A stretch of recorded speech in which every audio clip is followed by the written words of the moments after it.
Across cities, forests, deserts, and oceanside cliffs, new structures rise every year. Towers scrape the sky. Bridges stretch across rivers.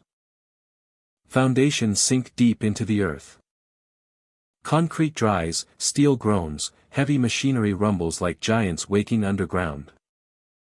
But not every construction site is just a workplace. Some are graves. Some are curses. Some are traps built on land that never wanted to be disturbed. These places whisper of accidents that were not accidents. Falls that should not have happened.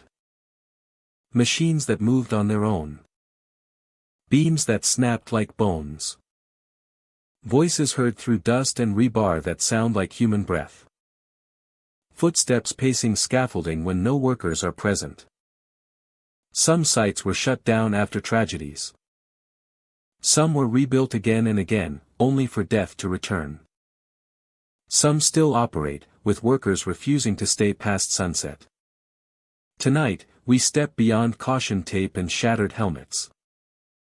We walk through unfinished corridors, rusted cranes, flooded pits, and towering skeletons of buildings that will never be finished. If a voice whispered behind you from an unfinished hallway, would you turn to see who stood there, or would you run before the next accident found you? Take a deep breath. We are going in. Hello, my dear friend. Stay close, and listen carefully. Tonight's journey is not into forests or abandoned mansions. It is into the places we build in the daylight, but fear after dark. Construction sites where death left fingerprints on every steel beam, where foundations were poured over hidden graves, where workers speak of cold hands pulling them from scaffolding and machines that start without ignition. These places are not ruins. They are unfinished stories. The world keeps building upward, outward, and underground. But sometimes the past waits for a chance to return. And when it does, it returns with teeth. Workers talk about sudden chills on summer days. Tools falling as if pushed. Shadowed figures standing at the edge of platforms 5 stories high. Voices calling names from deep pits. Dust shifting as if someone walks through it, leaving footprints that lead nowhere. Some accidents were blamed on human error. Some on mechanical failure. None on the truth. So before we continue, let me ask you something. Let me ask you something. Something.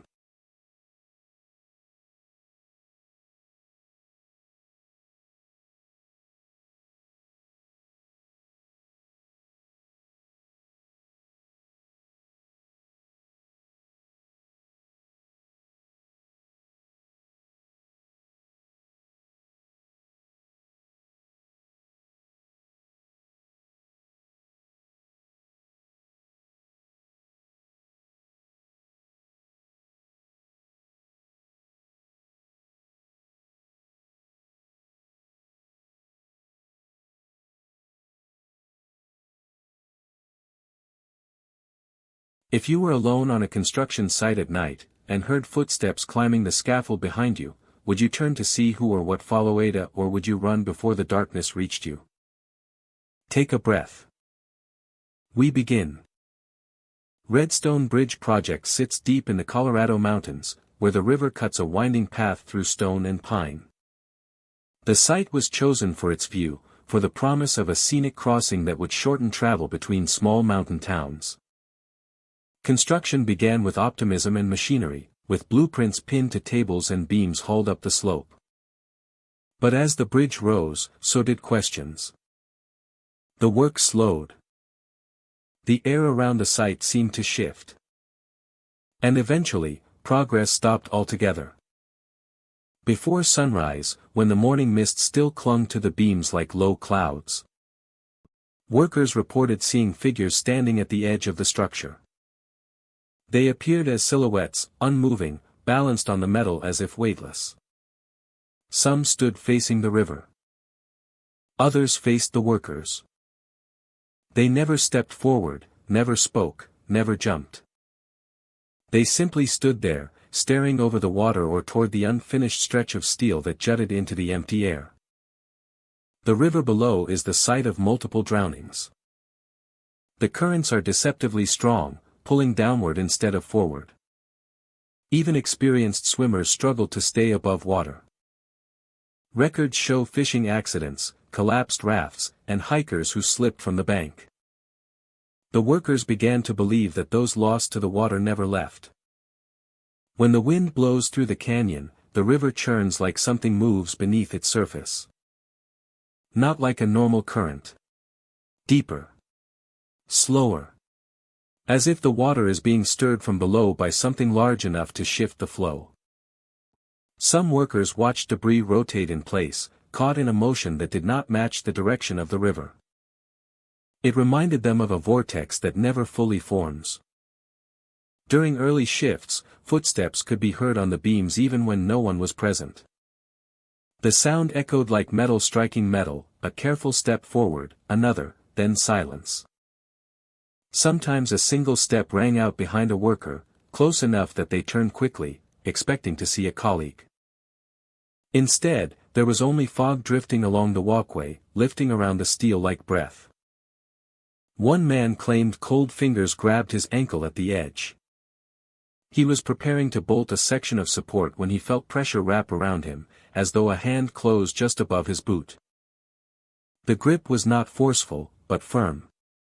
The cold cut straight through the fabric, burning like ice. When he tried to pull away, the grip tightened for a moment, then released. He staggered backward onto solid ground. No one else was near him. The nearest worker was 30 feet away, facing the opposite direction. After that day, he never returned to work. Others described feeling watched. Not from the trees or from the ridgeline, but from below. The sensation was strongest when standing at the midpoint of the bridge, where the unfinished section ends abruptly. The drop to the river is steep there, and the water appears darker than anywhere else along the canyon. Workers reported looking down and seeing movement beneath the surface. Shapes. Not reflections. Not shadows. Something drifting upward before vanishing again into the depths. The construction crew tried to continue. Generators hummed. Welders sparked. Machinery clattered against the beams. But the tension grew. Tools disappeared and were later found at the Rivera's edge, lined up neatly as if placed in a row. A ladder was found standing in the center of the unfinished span, though no one admitted to moving it. The foreman refused to acknowledge the stories. He pressed for progress, calling for more hours, more equipment, more effort. But even he started leaving early. He was the last to walk off the site, locking up alone at dusk. One evening he heard footsteps behind him on the gravel. He turned, expecting to see a late worker heading home.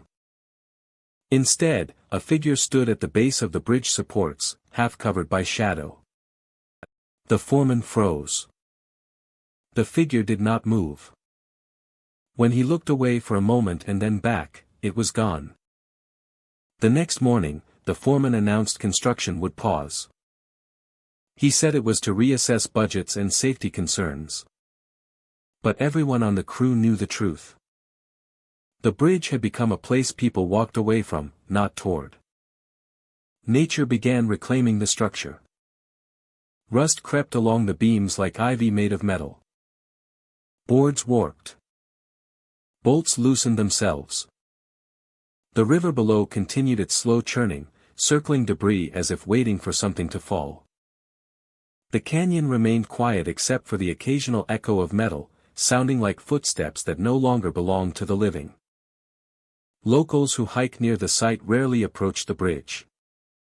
They say the wind changes direction abruptly when you get too close, brushing against the back of the neck like a warning. Some hikers claim to see figures standing on the beams at dawn. Tall. Still. Watching. The mist forms around them, and they fade before the light reaches them. No official statement was ever given about the strange events. Construction paperwork simply lists the project as suspended. Not cancelled. Not completed. Just paused with no date to resume. The equipment remains stacked nearby, untouched. As though waiting for someone brave enough or foolish enough to continue. The Redstone Bridge remains unfinished. A path that leads nowhere. Steel holds its place in the air, as if trying to reach the far side but unable to cross the last distance. The river waits beneath it, churning slowly. The canyon watches. At sunrise, the figures still appear on the beams. And the project remains silent, as if the unfinished bridge is listening for the next step that no one has dared to take. A monument to a dream that never reached completion. Construction began with confidence. Work halted before the windows were ever installed, leaving the steel frame exposed to the elements. From the street below, Ironvale Tower looks abandoned. But anyone who steps closer feels the difference immediately. The wind moves strangely around the structure, funneling through the beams like breath through lungs. The air whistles through open floors and empty elevator shafts, creating tones that sound almost like voices. Pedestrians hurry past without looking up, as if acknowledging the tower might draw their attention too far. At night, Ironvale Tower does not sleep. Floodlights from nearby buildings cast long shadows between the exposed steel beams, turning the structure into a grid of darkness and faint silver glints. The elevator shafts, hollow and unfinished, echo with the sound of chains shifting. They rattle as if pulled from above, as though an unseen weight rises through the darkness. Some workers who remain on-site for security or maintenance report hearing the chains tighten, then release, like something climbing, floor by floor. No one has ever seen what causes the sounds. They only hear the metal groan, the beams creak, and the platforms vibrate as if someone heavy is moving across them.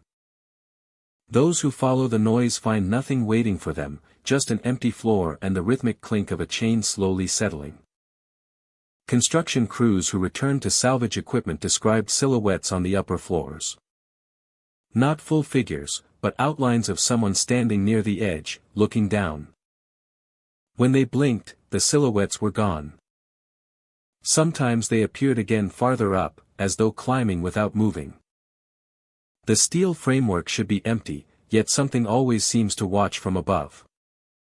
Ironvale Tower's blueprints show 37 planned floors, but the highest completed level stops at 29.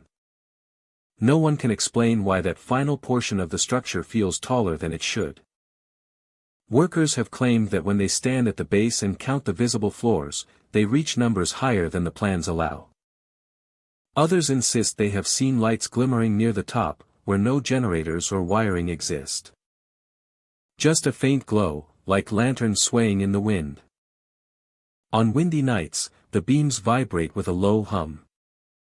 The sound travels downward, echoing through the metal like a heartbeat made of steel and pressure. It continues in pulses, slow and steady, as though the building itself is breathing. Those who linger too long on the lower floors claim the hum synchronizes with their own heartbeat until they feel the tower listening. Abandoned machinery still rests on some levels. Tools sit exactly where workers left them years ago. A welding torch lies beside a support beam, rust settling into the metal. Hard hats and gloves remain on hooks near the stairwell. It looks as though everyone simply stepped away for a moment and never returned. The silence inside feels recent, not historic. The stairwells spiral upward, open to the empty space around them. Steel steps echo with each footfall, even when no one climbs them. Some visitors report hearing footsteps on levels above them, always one floor higher than where they stand. When they ascend to investigate, the footsteps move again, rising one floor further. The sound never leads downward, only up. No one knows what waits on the highest completed floor. Because few are willing to reach it. Those who tried speak of the air growing colder as they climbed. The metal rails became damp, as though touched by fog. The wind sounded less like air and more like whispering. From the street, Ironvale Tower looks harmless. A half-built structure of ordinary materials. But those who stand close enough say they can feel a weight pressing down from the upper levels. A sensation of being studied. Watched. Judged. Not with malice, but with intent. There is a story that one of the original architects refused to enter the building after construction stopped. He claimed the design was flawed, not structurally, but spiritually. Something about the alignment of the beams and the spacing of the floors felt wrong. He said the building was never meant to stop where it did, and leaving it unfinished created a space that does not belong to either the living or the dead. Security logs later recorded motion sensors activating on multiple levels despite no personnel being present. The elevators, locked and without power, shifted positions overnight. Chains that were secured and tied down were found hanging loose, as though something had climbed them. Ironvale Tower remains untouched, its future uncertain. Demolition has been proposed many times, but every company hired to remove the structure withdraws before work begins. Equipment fails. Blueprints vanish. Teams report alarms that activate without cause. Each time a new group inspects the site, someone mentions the silhouettes on the upper floors. At night, the tower stands like a beacon. A skeletal monument against the sky. The chains inside move with their own rhythm. The beams groan like an old staircase. And anyone who looks up might see a figure standing on the highest platform, watching the world below through a veil of unfinished steel. Between blinks, the silhouette disappears. Ironvale Tower continues to wait, suspended between what it was meant to become and what it has already become. A structure that holds echoes of footsteps that never touch the ground. A place where climbing sounds come from above, always above. And where the highest floors may hold something that was never meant to be seen. Hollow Ridge Dam stands at the edge of Washington's forested valleys, where fog drifts low across the ground and the sound of rushing water echoes like a voice in the distance. The structure is massive, poured concrete and steel anchored into bedrock. It was meant to bring progress to the region, to harness the river and supply power to nearby towns. But long before the first machines arrived, the land carried a reputation. The story said that something beneath the soil did not want to be disturbed. Construction records mentioned delays that made no sense on paper. Tools vanished without explanation. Not misplaced, not dropped, but gone. Heavy equipment shifted inches across solid ground as if something had pushed from underneath. Workers reported hearing the river speaking at night. They said the current carried more than water. It carried voices. The night shift eventually refused to continue after dark. During the day, the area around the dam feels normal enough. Floodlights stand ready, the hum of machinery lingers in the air, and the river moves with a steady current. But even under sunlight, the atmosphere carries tension. The floodlights flicker like failing bulbs, yet every inspection finds the wiring intact. Machinery sputters as if preparing to start, even when no keys are in the ignition. Workers describe hearing the metal frames vibrate, like engines full of breath instead of fuel. As night falls, the dam becomes something else. The water beneath the concrete begins to darken. It churns, not with storm or tide, but with movement that seems internal, as though the river itself is restless. The sound rises from below, a low murmur that becomes speech-like. Not words. Not language. Just the cadence of voices, layered together like a crowd speaking underwater. Those who hear it describe the sensation not in their ears, but in their chest, like the sound resonates through the bones. Some workers say the river sounds like voices drowning. Along the walkways above the reservoir, floodlights blink in patterns that resemble signals. They flicker left to right, down the railings, then cut out entirely, leaving the walkway in total darkness. Before flaring back to life, they simply fail and return, as if reacting to someone passing by. In the maintenance tunnels beneath the dam, the concrete walls drip with condensation even on dry nights. The air grows colder with each step, like descending into a different environment entirely. Pipes rattle. Chains suspended from ceiling hooks sway without airflow. A soft tapping echoes along the tunnel, spaced like footsteps pacing a few yards behind whoever walks ahead. Each time someone turns around, the tunnel stands empty. The river chamber, where the turbines sit, is the heart of the structure. Massive machinery fills the room, gears and blades built to channel the force of the water. Even when powered down, the turbines groan like something trapped inside them. Workers stepping near the edge feel vibration through the floor, steady as a heartbeat. On certain nights, the chamber door slams shut the moment someone enters, even when blocked open. The sound rings like impact, echoing up the stairwell. Inspection logs note that machinery sometimes activates without ignition. Engine blocks rumble to life. Control panels flicker awake. Gauges rise. Pressure builds. But the moment anyone attempts to intervene, the systems drop to silence, like they never started at all. No mechanical explanation has ever held. Local residents claim the land was avoided long before the dam existed. They say the valley held stories that stretched back generations. Tales of disappearances near the riverbank. Strange shapes seen moving beneath the surface.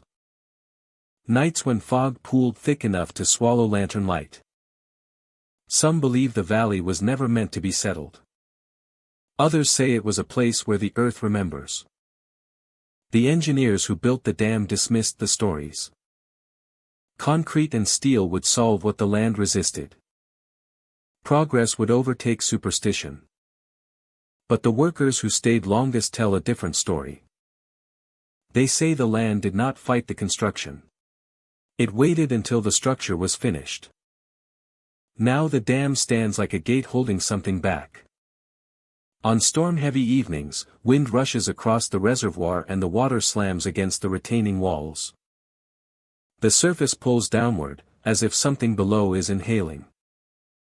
The lights along the walkway flicker violently. The turbines groan.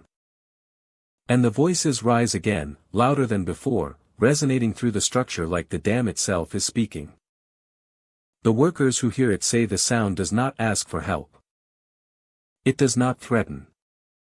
It simply calls. There are stories of maintenance crews who went to inspect the lower tunnels during storms. Their radios cut out. Their flashlights flickered. Some returned shaken, unable to explain what they saw. Others never went back. A few who stayed long enough to hear the voices clearly insist they recognize tones within the murmuring. Like individual speakers trying to push through the water, reaching for the surface, but never escaping it. The night shift is now voluntary. Few accept it. Most refuse to approach the dam after dusk. They stand at the edges of the site and watch the reservoir ripple in the dark. The wind moves across the surface, but the waves do not match the wind. The current pulls inward. Like breath. Floodlights flicker again. Machinery hums without fuel. The river whispers. Hollow Ridge Dam remains operational, but never truly still. The structure holds. The turbines turn. The water continues to press against the walls as though waiting for something to change. Workers say the dam feels incomplete, not in construction, but in purpose. Like it was built to cover something, not contain it. The valley remains quiet. The workers keep their distance. The water continues to whisper like voices drowned beneath the surface, speaking from a place no one can reach. Whatever waits below has not stopped calling. Black Anchor Shipyard sits along the Louisiana coast where the water is dark, thick with silt, and heavy with memory. The yard was once a place of work and ambition, a construction site for vessels meant to carry cargo across open seas. Welders, metalworkers, and labor crews arrived in waves, ready to build something massive. The expansion project promised growth, more docks, more machinery, and more ships than ever before. But the plans ended in silence. The structures stand unfinished. The hulks of ships rest like skeletons, stripped of purpose, waiting. During construction, explosions occurred without warning. Not the kind caused by machinery failure or broken lines. Witnesses said they saw sparks float through the air moments before, drifting upward like embers pulled by invisible hands. Then the blast came. Some said the sparks reacted, as if alive. There were no clear causes. Inspections revealed no faulty equipment. No broken pressure lines. No ignitions that should have existed. The welders who survived left within days. Those who did not were never fully explained. Now the shipyard sits dormant. The half-built hulls loom over the docks, curved metal ribs jutting outward. The sound of groaning steel echoes through the air, especially at night. Workers once claimed the ships breathed. The metal expanding and contracting like lungs drawing air. A flex of steel. A creak of rivets. Something that moves without wind. Visitors described the yard as alive in a way no place should be.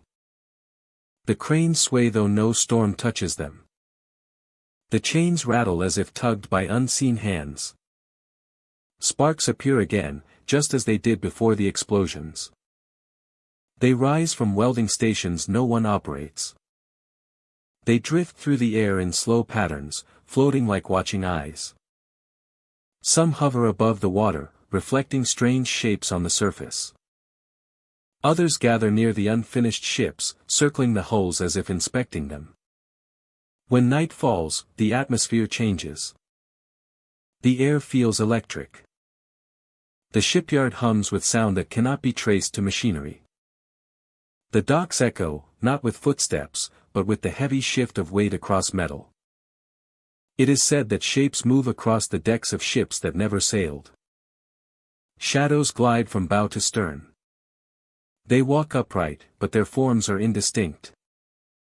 Like silhouettes cut from smoke. They do not speak. They do not acknowledge the living. They simply move, as if completing tasks left unfinished. Some who observe the decks for too long claim the shadows pause and turn toward them. No eyes. No features. Just the clear sense of being seen. The sparks cluster behind the figures, as though following their path, trailing like embers shaken from metal. When the shadows move again, the sparks move with them, forming patterns like constellations against the night sky. Records show that the expansion was halted after repeated incidents. Meetings were held. Reports written. But the conclusions vanished. Pages missing from files. Dates no longer aligned. People spoke less about malfunction and more about presence. Welders described feeling watched while they worked. One said he felt a hand rest on his shoulder, steadying him in a moment of imbalance. When he turned, no one was there. Another claimed the sparks formed shapes around him, guiding his torch as though correcting imperfections. He left the yard that night and never returned. The water around the docks holds its own unease. It laps against the supports, slow and rhythmic, like breathing. Some say they saw faces beneath the surface, too still to be reflections. Others say the water rose and fell in time with the groaning hulls, like the entire structure inhaled and exhaled. On certain nights, the unfinished ships tilt as if preparing to launch, their bows lifting before settling again. They have never touched the open sea, but they move as though they remember it. Travelers describe hearing footsteps on metal catwalks. When they follow the sound, the walkways are empty. The footsteps continue, echoing, crossing overhead. The shapes on the decks pace in long lines, like crews completing routines they once knew well. Even without bodies, the patterns remain. Habit without form. Purpose without conclusion. The sparks return throughout the night. Sometimes one.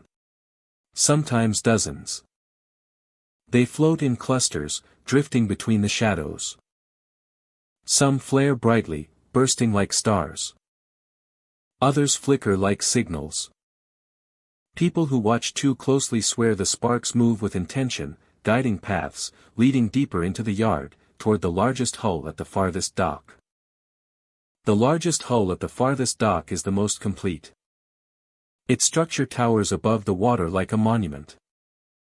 The groaning inside its frame sounds like breath drawn through metal ribs. Some say if someone climbed aboard, they would hear voices below deck. Murmurs. Work orders. Familiar routines. A crew that has not left. But no one climbs aboard twice. The yard has been fenced, locked, and condemned. Yet nothing changes. The sparks still rise. The shadows still walk. The groaning metal still breathes. Black Anchor Shipyard remains like a heartbeat trapped in steel. Caught between purpose and abandonment. Visitors leave with the same sensation. As if they saw something that never stopped working.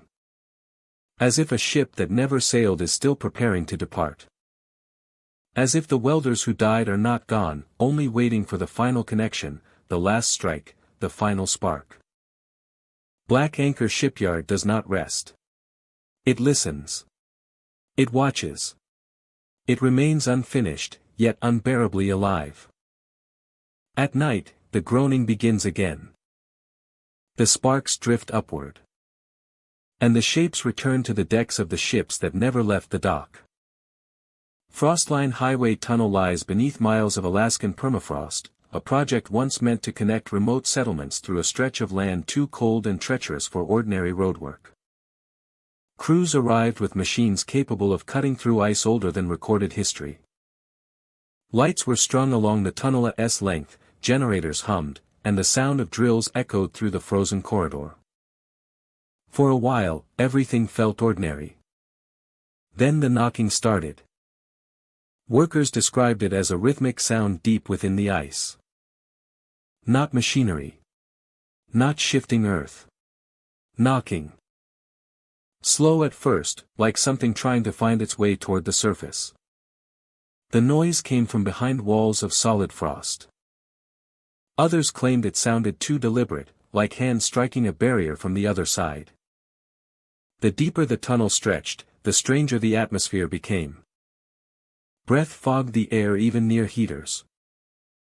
Frost formed on metal surfaces seconds after contact. The walls glimmered with layers of ice compacted over centuries, shimmering like glass. It was in that glass-like frost that workers reported seeing faces. Not clear or detailed, but faint impressions. Eyes, noses, mouths. Frozen expressions pressed into the ice as if entire figures were sealed just beyond the surface. Some were peaceful. Others looked as though they were screaming. One worker described looking into the wall and seeing a face turn toward him. It shifted like something beneath water, moving closer until the features sharpened. He claimed the eyes met his before he stepped back and fell. When others rushed over, the ice looked ordinary again. No face. No movement. Only frost reflecting the light. Footsteps soon became the most common complaint. Crew members heard them behind them in the tunnel, keeping pace with their movement. When they stopped walking, the footsteps continued for a moment before fading. It was never a rush or a chase, just the steady sound of someone following too closely. No one ever saw the source. Turning around revealed nothing but empty corridor and frost. As progress slowed, the crew became uneasy. Some believed it contained bodies from long-forgotten expeditions. Others insisted the permafrost preserved something older, something that never belonged in the world above. Some refused to work alone. Others asked to be reassigned outside, even if it meant harsher weather. Lights failed without warning. Generators shut down despite proper fuel and maintenance. Tools disappeared only to be found buried in ice that had not been there before. The silence inside the tunnel grew heavier. It was no longer the quiet of an isolated workspace but a listening quiet, as if the entire tunnel were waiting. Then someone vanished. A crew member assigned to take measurements near the far end of the excavation. His radio crackled once before cutting out. When the others went to look for him, they found his equipment lying neatly on the ground. His footprints led deeper into the tunnel, but only for a few yards. Beyond that point, there were no tracks at all. Just smooth ice. As though the floor itself had erased the path he took. Search teams combed the tunnel. They used floodlights, heat scanners, and dogs brought in from emergency services. Nothing moved except the cold air. At the very end of the tunnel, where the digging had been halted, the ice formed a solid wall. Some workers claimed they heard knocking on the other side. A few said they heard a voice. Faint. Muffled. Like someone calling from behind a door buried beneath frozen earth. No exit was ever found. The digging equipment reached a point where the ice was too dense to cut without risking collapse. Engineers determined that continuing would endanger everyone involved. The project was closed. All equipment was removed except for what was frozen too deeply to retrieve. The entrance was sealed, leaving only a heavy metal barrier and a sign warning trespassers to stay out. People still visit the site. Snow covers the ground. Wind moves through the valley in long, low sighs. The tunnel looks abandoned, but those who stand near the entrance say they feel vibrations in the earth. Some report hearing footsteps echoing faintly from beyond the sealed gate. Others hear knocking, soft at first, then louder, like something on the other side testing the barrier. It is said that on especially cold days, frost forms on the metal gate. Some look small, others larger, as if different shapes press against it from within. The prints melt when touched, but they return again after the wind passes. There are those who believe the missing worker is still inside, held somewhere within the ice. That he found a passage no one else saw. A passage leading not out, but deeper in. They say the permafrost hid more than earth. It hid doorways. It hid corridors. It hid whatever made those faces form in the walls and whatever walked behind the crew without ever being seen. Frostline Highway Tunnel remains closed, a project abandoned not by failure of construction, but by the unanswered questions sealed in the ice. A tunnel through permafrost where workers heard knocking. Where faces appeared beneath frozen walls. Where footsteps followed and someone vanished without trace. They never found the exit. They never found the body. The sunken foundation lies on the outskirts of a coastal Florida town, surrounded by palm trees and half-finished roads that lead nowhere. The project began with confidence. A luxury hotel was planned to rise above the shoreline, complete with marble floors, panoramic windows, and private docks. Investors arrived with blueprints and smiles. Heavy machinery rolled onto the property. Concrete was poured. The foundation was framed. Everything seemed set for success. Then the flooding began. At first, it was a trickle, a thin sheet of water creeping up through the cracks in the earth. Workers assumed it was groundwater, something that could be pumped out. But as the structure reached deeper into the soil, the water surged upward as if forced from below. It poured into the foundation pit faster than hoses could remove it. Pumps roared day and night. But for every gallon they pulled out, 2 more seemed to rise. The water swallowed the lowest level. Equipment disappeared into it. Workers stood waist-deep, struggling to pull tools to safety. The ground softened beneath their boots. Concrete fractured. The land groaned like it was shifting from the inside. Before anyone understood what was happening, the water surged again. Several workers were caught in the flood. They could not climb fast enough. The water rose like a lung expanding, dragging them down. Some did not resurface.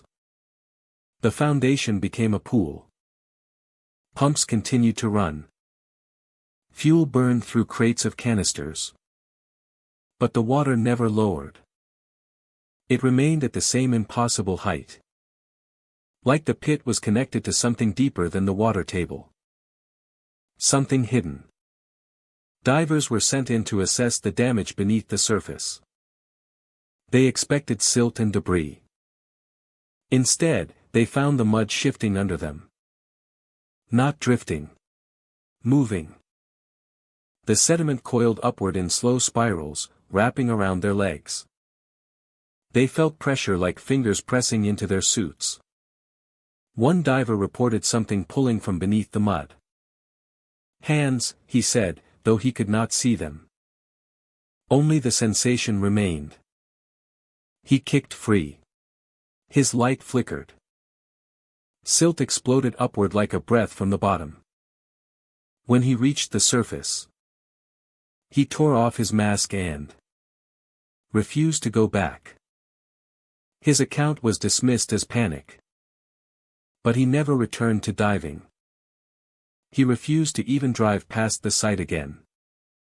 Attempts to salvage the project continued. Engineers tested the water. They found no contamination, no chemicals, nothing unusual except for the depth.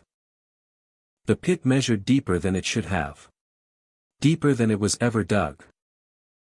It was as if the foundation had sunk further into the ground, pulled lower by something unseen. Equipment dragged to the edge for repair would slide forward on its own. Nobody saw it happen. But the tracks left behind were obvious. Tools rolled toward the water. Tools rolled toward the water. Buckets tipped and spilled. Buckets tipped and spilled. A generator vanished entirely. They found the cord stretched straight into the pool like something had taken it by the end and pulled it down. The water remained still on the surface, like a pane of dark glass. But beneath it, currents moved unpredictably. A ripple in the silt.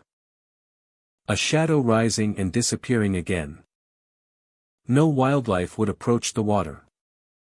Not even insects skimmed its surface. The construction company halted the project. Not officially. Not in paperwork. They simply stopped coming. Trucks were left parked as if waiting for someone to return. Blueprints remained stapled to a wall in a trailer. And the water stayed where it was, unmoving, as though satisfied. Today, the sunken foundation is a flooded basin surrounded by rusting machinery and grass that grows too tall. The unfinished walls stand like ribs around a pool of dark water. Sometimes the wind carries the sound of machinery still running, though nothing moves. The ropes left behind tremble against the ground. The pit seems to breathe. The water rises and falls in slow motion, as if a heartbeat lives beneath the surface. Locals say the land was never meant to be built on. Some believe another structure once stood there long ago. Others think the soil remembers what was buried beneath it. Or who? People walking near the property feel the ground vibrate gently. Like the machinery is running below the earth instead of above. A pressure rolls beneath their feet, steady as a tide. No one tries to drain the foundation anymore. The water holds the pit as if guarding it. The construction signs rust in the sun. The wooden frames lean. The concrete has begun to crack in long, branching lines. The hotel was never built. The company never announced a sale. The water does not recede.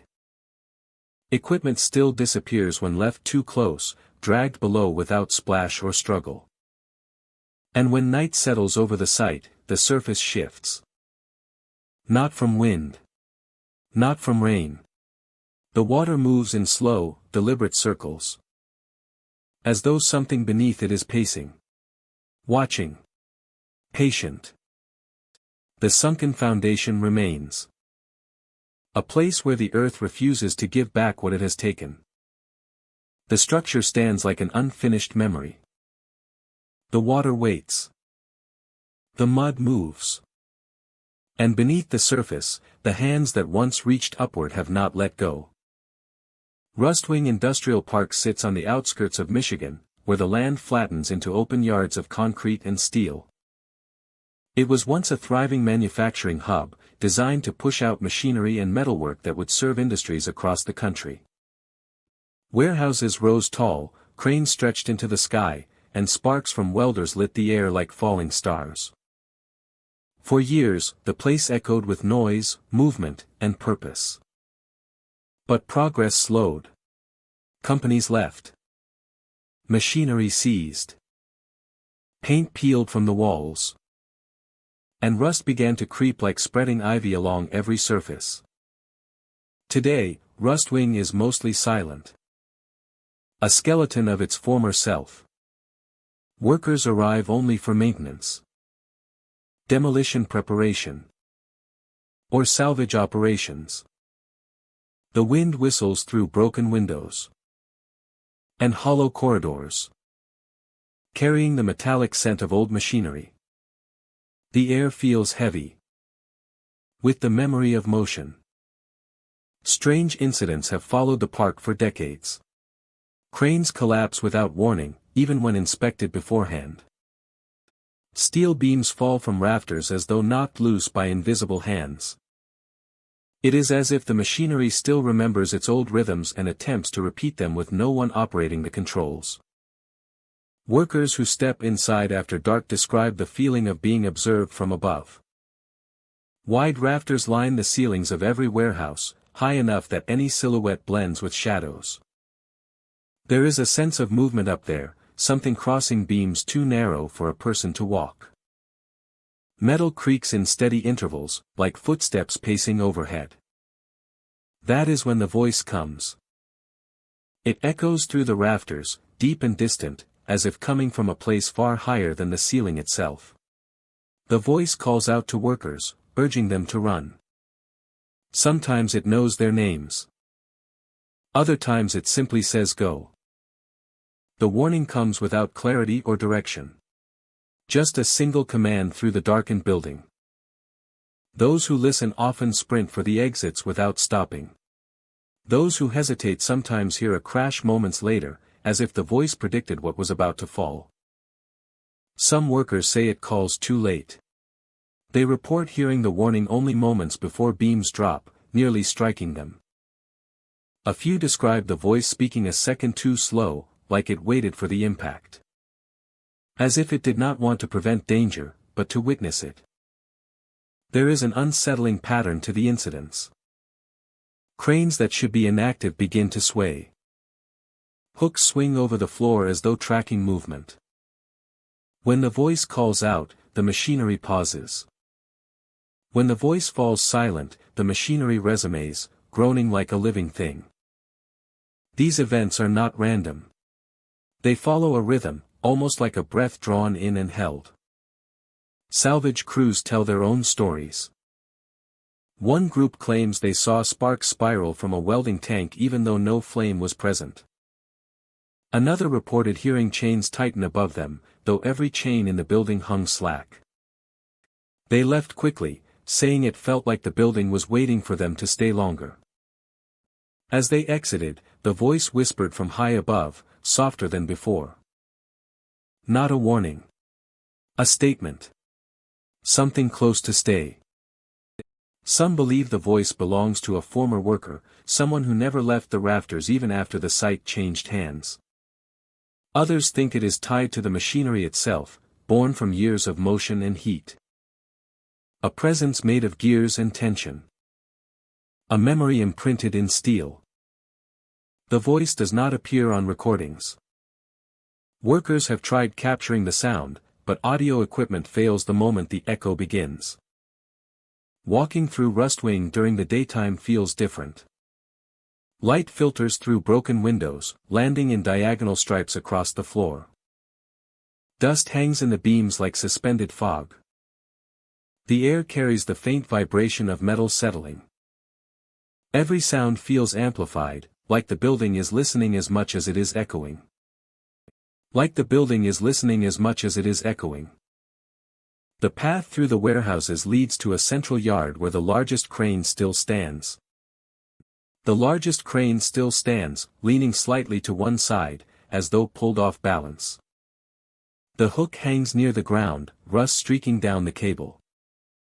Workers who pass beneath it report feeling a drop in temperature, as if stepping through a doorway. Some hear the voice from here too, but only as a whisper carried by the wind. The crane groans as if answering. No one has ever seen a figure on the rafters. Only movement.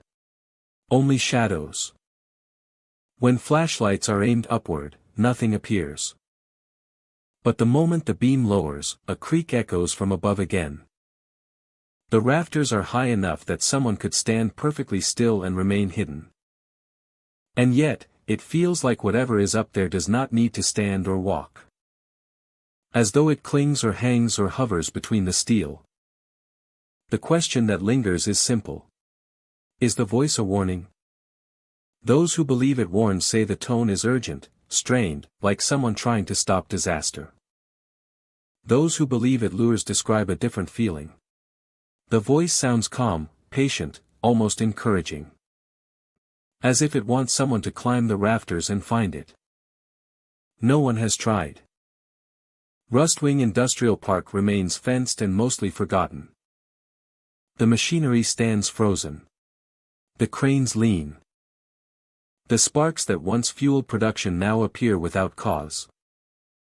The voice still calls from the rafters, echoing through the empty buildings. Run.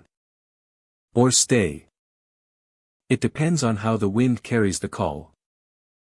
And whether the voice is saving someone from the machinery below, or drawing them toward something waiting above. The Wittawa S Highway overpass sits along a stretch of Texas road where the land flattens out and the horizon seems impossibly far away. But for those who travel beneath it at dusk, the ordinary appearance shifts. The atmosphere changes. Drivers lower their radios without realizing why. Passengers fall silent. The air feels heavy, charged with something unseen yet unmistakably present. Local reports describe a woman in black standing on the overpass at twilight. One moment the bridge is empty. The next, she is there, still and solitary, her figure outlined by fading daylight.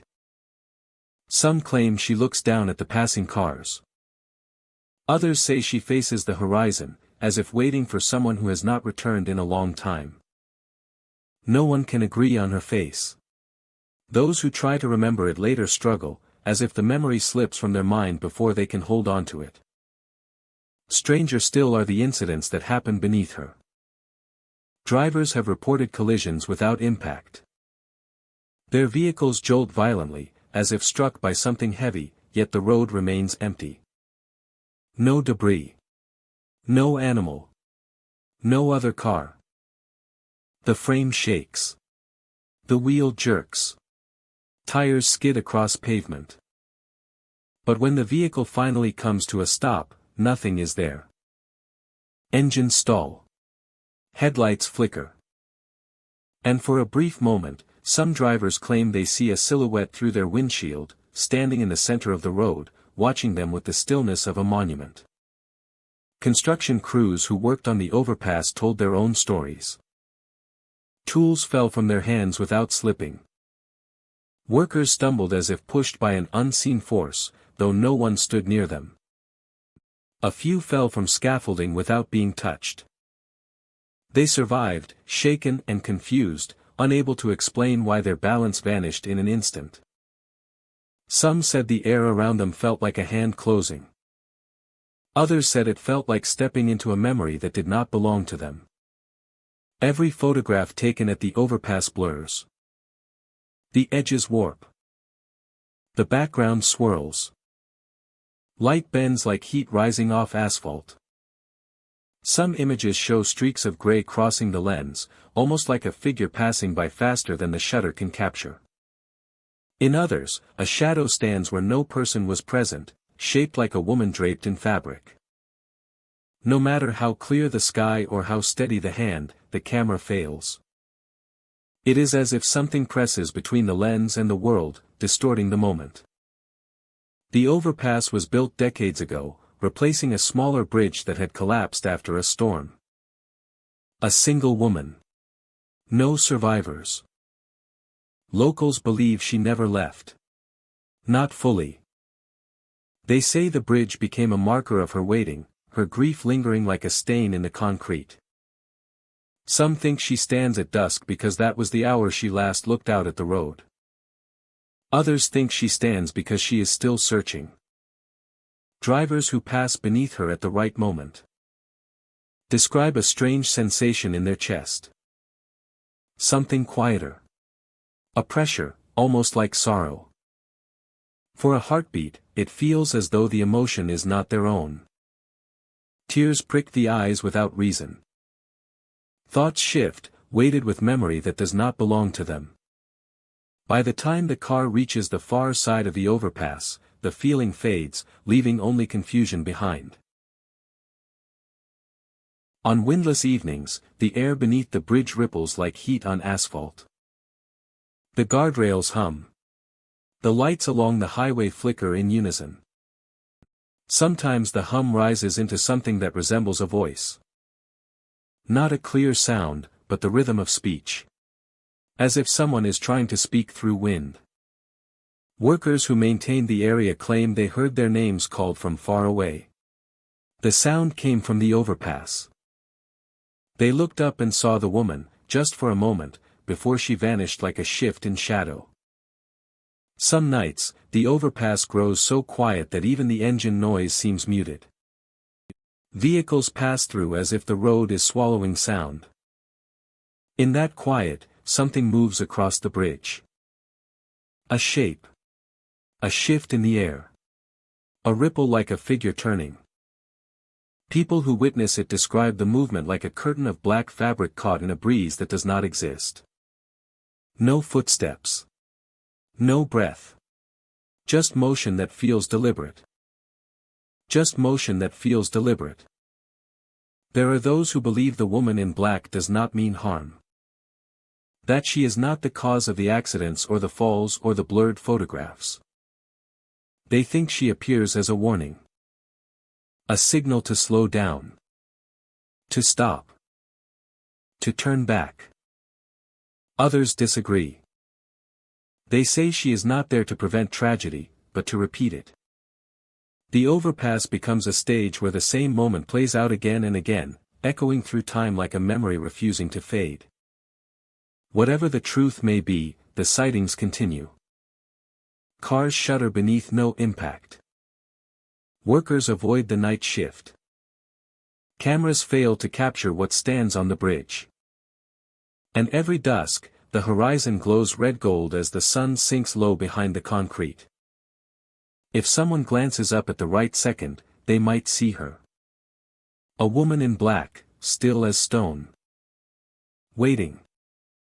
The Wittawa S Highway overpass remains open to traffic, but its reputation lingers like the hum of tires on the road.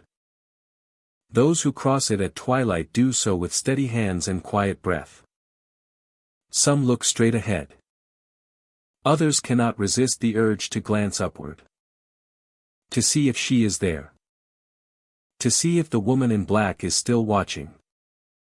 Broken Harbor sits along the coast of Maine where the tides move strangely and the shoreline shifts more than maps can track. The marina project began with confidence.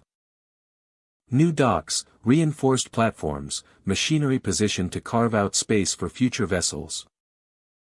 It was meant to bring life back to a quiet harbor town. But as construction progressed, the water behaved in ways no engineer could explain. What began as minor inconvenience became something far more unsettling. The first collapse happened without warning. A section of dock gave way, boards splitting as though pushed from below. No storm had touched the harbor. No swell should have reached that far inland. The water rose under the platform, lifting it upward like a breath swelling before exhale. In broad daylight, the surface rose in a column, smooth and vertical, defying every law of current and wind. No one spoke as they watched it settle again, lowering as quietly as it had risen. From that point on, workers reported seeing figures out on the water. They appeared during early dawn or late afternoon when the light faded to silver. They stood on the ocean surface as if held up by something unseen. Too far to identify. Too still to be reflections. The figures never walked. They simply faced the marina, motionless, watching. When workers called out, the figures sank without a splash, vanishing as though the sea swallowed them whole. Doubts grew. Crews left. Equipment rusted where it stood. But contracts demanded progress, and so construction continued. As the site expanded, water began to pool where it should not. Puddles formed on dry concrete. Moisture dripped from beams untouched by spray. Some tools grew damp while locked away, beads of water forming like condensation in sealed containers. It was as if the harbor itself was reclaiming the land, inch by inch, through every surface it could reach. At night, the marina became unfamiliar. The tide noise changed pitch, rising and falling in uneven patterns. It sounded less like waves and more like breathing. Then the footprints began to appear. Wet tracks materialized across the wooden planks, starting at the waterline and moving inland. Each step perfectly outlined. Full weight. Full shape. As though someone had climbed from the sea. They always led to equipment. Drill rigs. Fuel tanks. Storage units. The footprints stopped abruptly at the machinery, never turning back. No signs of someone climbing away. No trail leading off into the distance. Just the final footprint, toe pointed forward, as though the person had reached their destination and vanished. Guards positioned at the marina overnight tried to follow the footprints as they formed. They reported that the steps appeared slowly, one at a time, like something walking in real time but unseen. They heard water dripping. Heard boards groan. The ocean stayed calm. Yet the prints grew in number. Some nights, there were several sets. Some smaller. Some larger. Some so heavy they left warped impressions in the wood, bowing the planks beneath. The water behaved unpredictably, responding like a living presence. It crawled across decks like fingers of tide reaching for something. It pooled beneath heavy machinery, rusting bolts that had been treated to resist corrosion.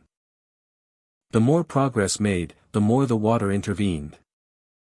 Those who worked closest to the sea claimed they felt watched. Eyes on the back. Breath at their shoulder. Even in daylight, the unease clung to them. They described shadows beneath the water, shapes moving too quickly to be fish.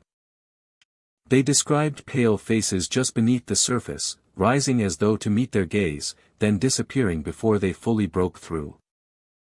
Rumors spread about the history of the harbor. Stories of ships lost offshore. Names unrecorded. Bodies never recovered. Some believed the project disturbed something meant to remain untouched.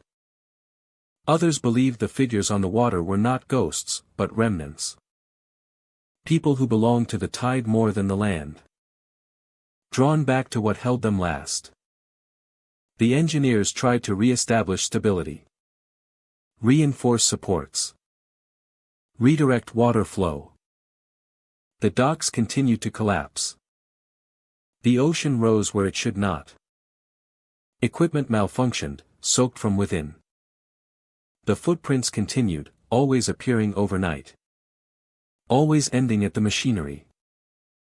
As though something from the water was examining the work. The turning point came when a night crew reported a new sight. Not figures at a distance. Not shapes beneath the surface.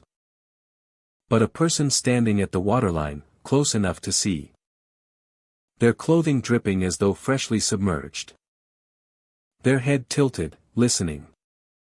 Then they dissolved like foam struck by wind. The guard left that night and did not return.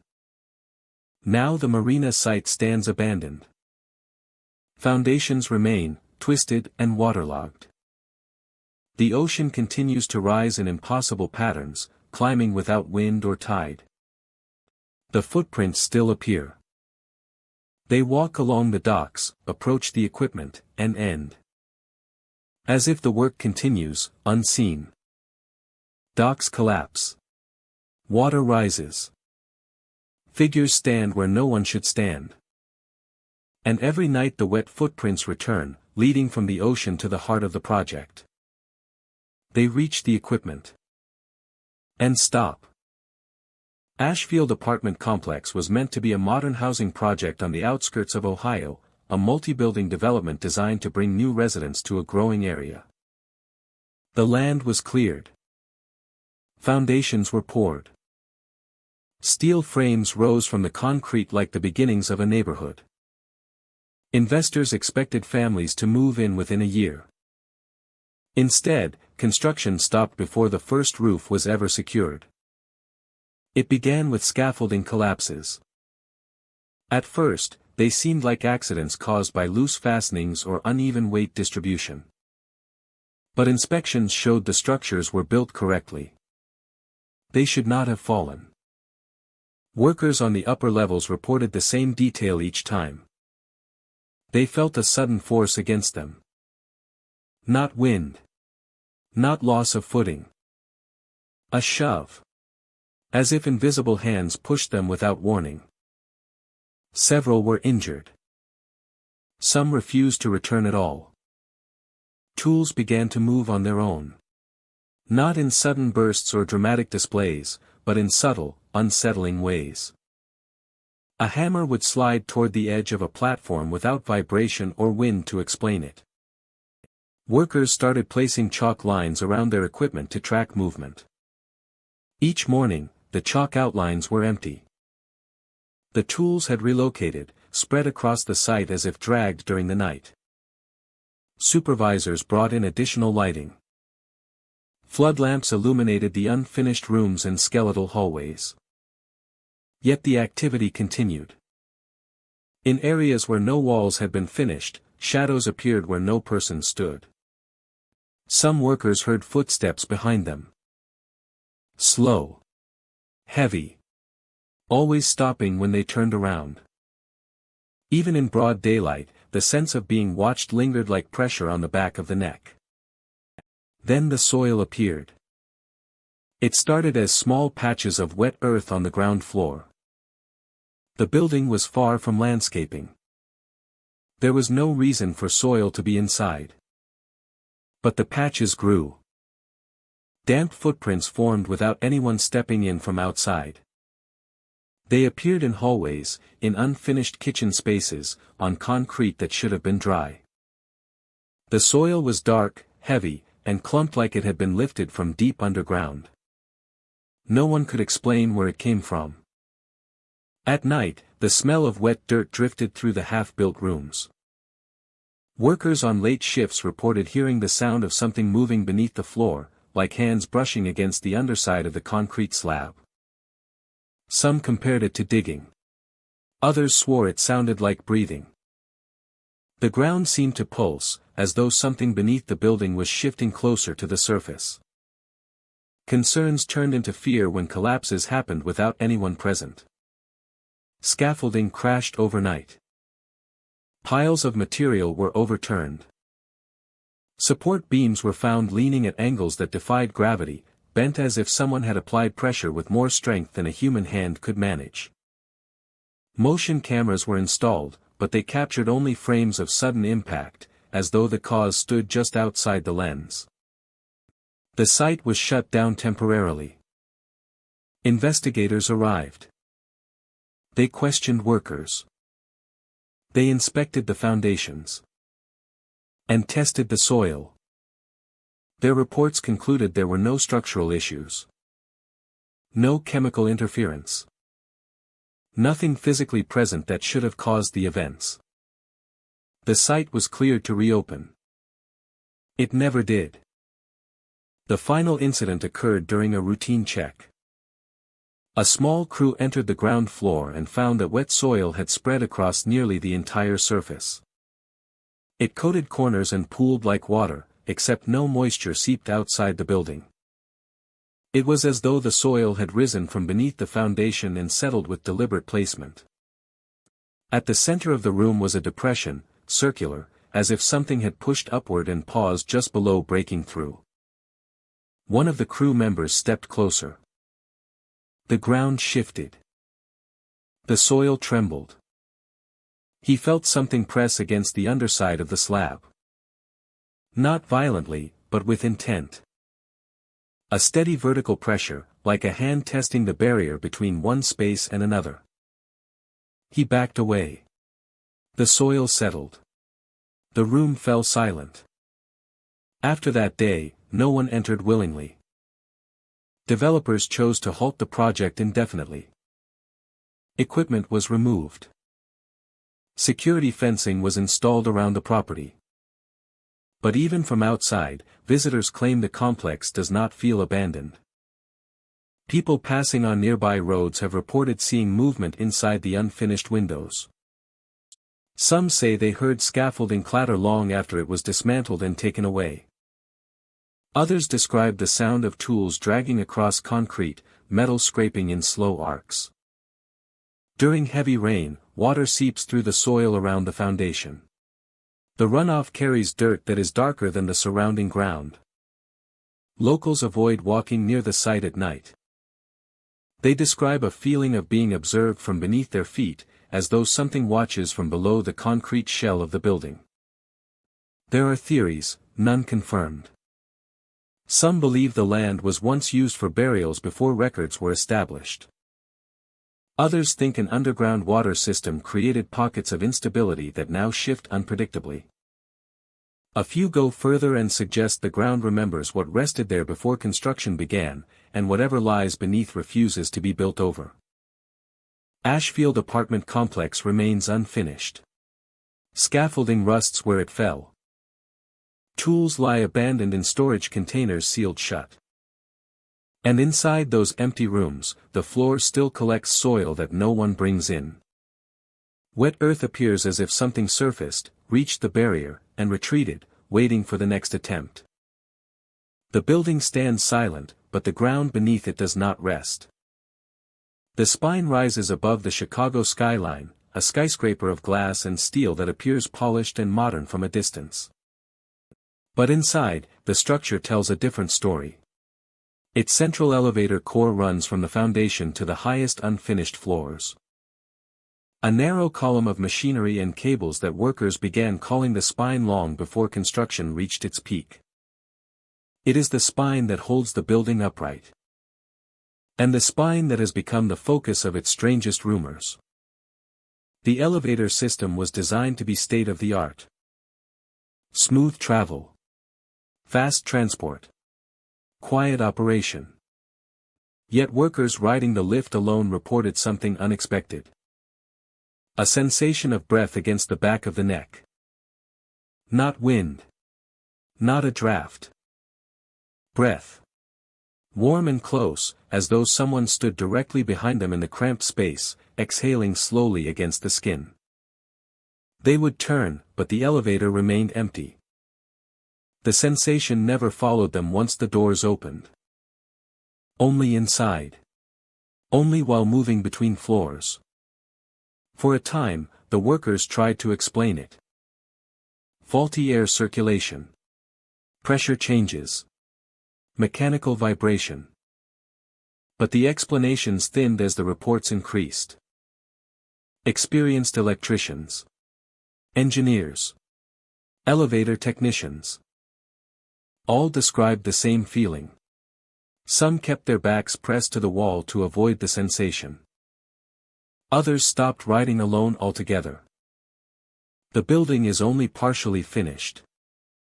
Some floors remain skeletal, their walls framed but not enclosed. The concrete is bare, and the wiring hangs like exposed nerves. Yet on occasion, the elevator doors open to these floors without being called. The ride halts. The light above the door blinks. The metal doors slide apart.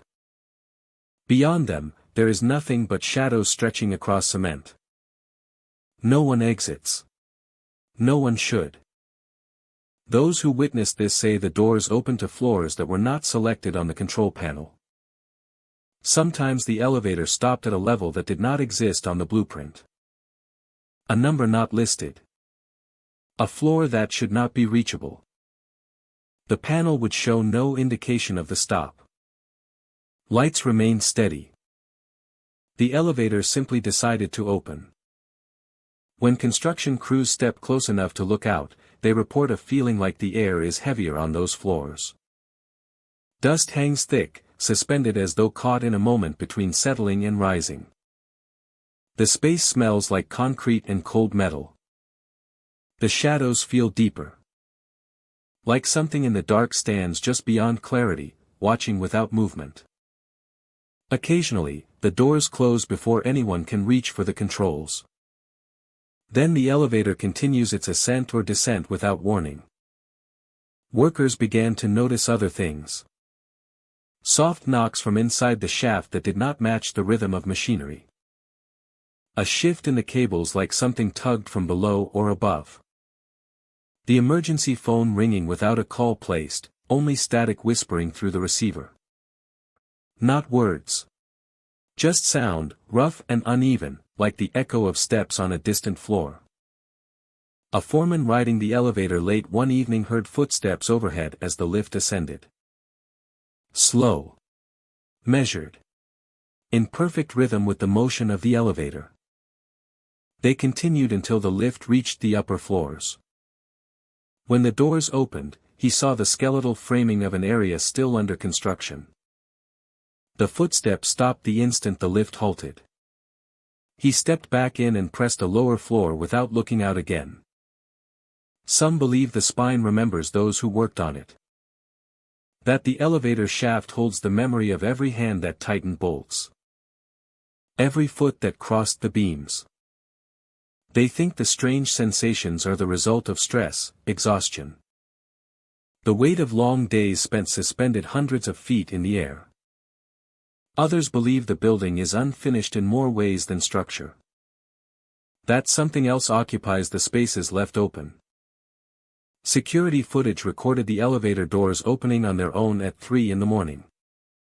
No one inside. No one calling from the lobby.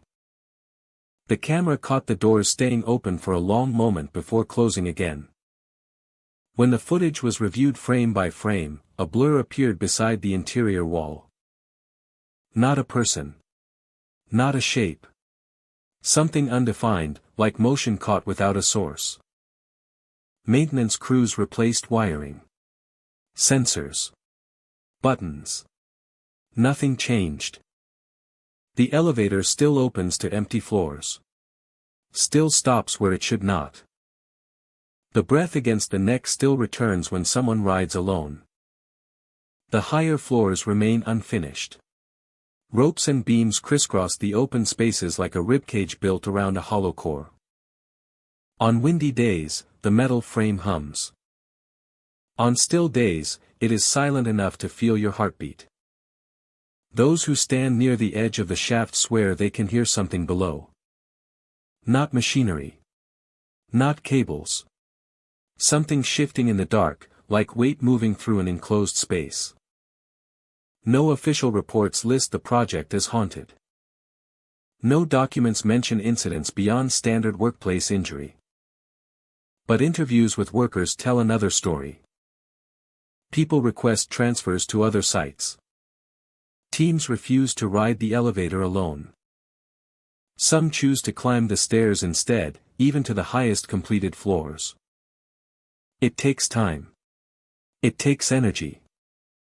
But they prefer the strain of climbing to the feeling of breath on their neck. The spine remains a building in progress. A structure waiting to be completed. The central elevator core stands like a column of bone in the center of the skyscraper, carrying people up and down through the unfinished space. It works. It responds. It moves. But each ride feels like a risk taken. No one steps off onto the wrong floor. No one investigates the spaces without walls. The doors open. The darkness waits. And the elevator closes again. As if it knows that no one should exit. Not yet.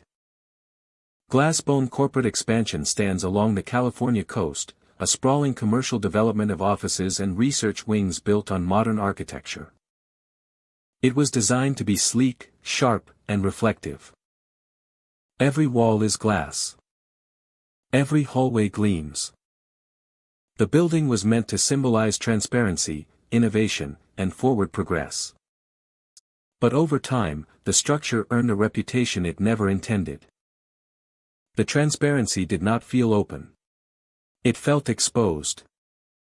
The first reports began shortly after the building opened. Massive glass windows cracked without pressure. Not from storms, not from impact, not from any measurable tension. The fractures appeared like veins, spreading across the panes with faint popping sounds. Inspectors found no stress points or weaknesses. The breaks had no explanation. Workers said the cracks looked like something pressing outward from the inside. Reflections became the next concern. People walking through the lobby noticed shapes behind them that did not align with their own movement. A worker would lift their hand and watch a reflection hesitate before mirroring the motion. Others saw figures linger in reflections that did not appear in the physical world. At first these moments were blamed on fatigue, glare from lighting, or imagination. But as more employees shared their experiences, the stories formed a pattern. Mirrors became the central point of fear. Day crews reported nothing unusual, but once the sun began to set, reflective surfaces changed. Colors dimmed. The glass darkened. The clarity inside them turned too sharp. As though the reflections were not mimicking reality but observing it. Workers refused to clean mirrors after sunset. They claimed they saw eyes blink from within the reflection. Not their own. Something watching back. Janitorial crews attempted to rotate responsibilities. No one wanted to stay past dusk, especially near the upper floors, where the glass walls faced the ocean. Those floors grew darker faster, and reflections sharpened. In ways that made people feel trapped between the real world and the one behind the glass. Some said the reflected hallways looked deeper than the physical ones. Others swore they saw doors open in the reflection that did not exist on their side.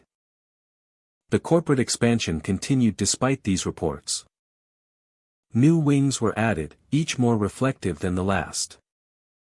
Conference rooms with glass ceilings, offices with mirrored walls, break spaces lined with polished surfaces. Each addition increased the number of reflective angles. And the more glass installed, the more incidents occurred.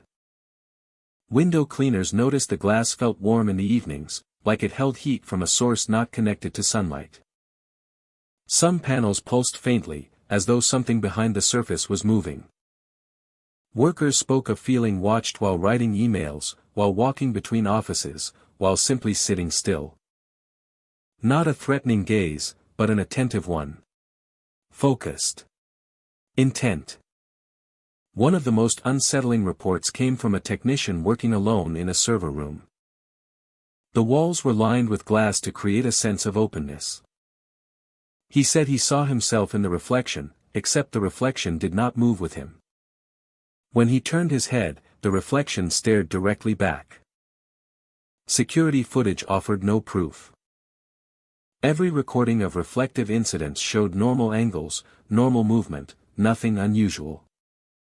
But employees insisted the cameras captured only the physical space, not the one they believed existed within the glass. Maintenance crews documented a series of fractures on the northern side of the building. The cracks formed a pattern, spreading outward like something had pressed a hand against the inside of the pane. They returned the next morning and met no resistance. Some believe the issue stems from the land beneath the development. Before construction, the property was marked as restricted for unknown reasons. Records suggest an earlier project attempted to build there decades ago but was abandoned before completion. No explanation was provided. Older maps show a structure once stood along that coastline, but the blueprint files were removed from public archive. The only notation left describes the land as unsuitable for long-term habitation due to reflective interference. The phrase makes no technical sense, but employees now repeat it quietly, as though it explains something. Those who spend long hours in the building report strange dreams. They dream of standing on the other side of the glass, looking in. They dream of the world reversed, where reflections move freely. And watch the living like visitors peering through a window. Some wake to find handprints on the glass near their desks. Not smudged by skin, but fogged by breath. The board of directors denies all claims. They insist the building is safe. They announce new expansions every year. Yet staffing turnover increases each season. Workers claim the environment is stressful. They say it feels like the reflective silence feels crowded. They say it feels like the glass remembers every face it captures. On rare occasions, during late shifts or stormy weather, employees have seen reflections walking ahead of them down the hall. Not behind them. Ahead. Moving as if leading the way. When the reflected shape reaches the corner, it disappears. Some workers refuse to follow. Others do. They return shaken and unable to explain what happened. They only say the reflection turned and waited.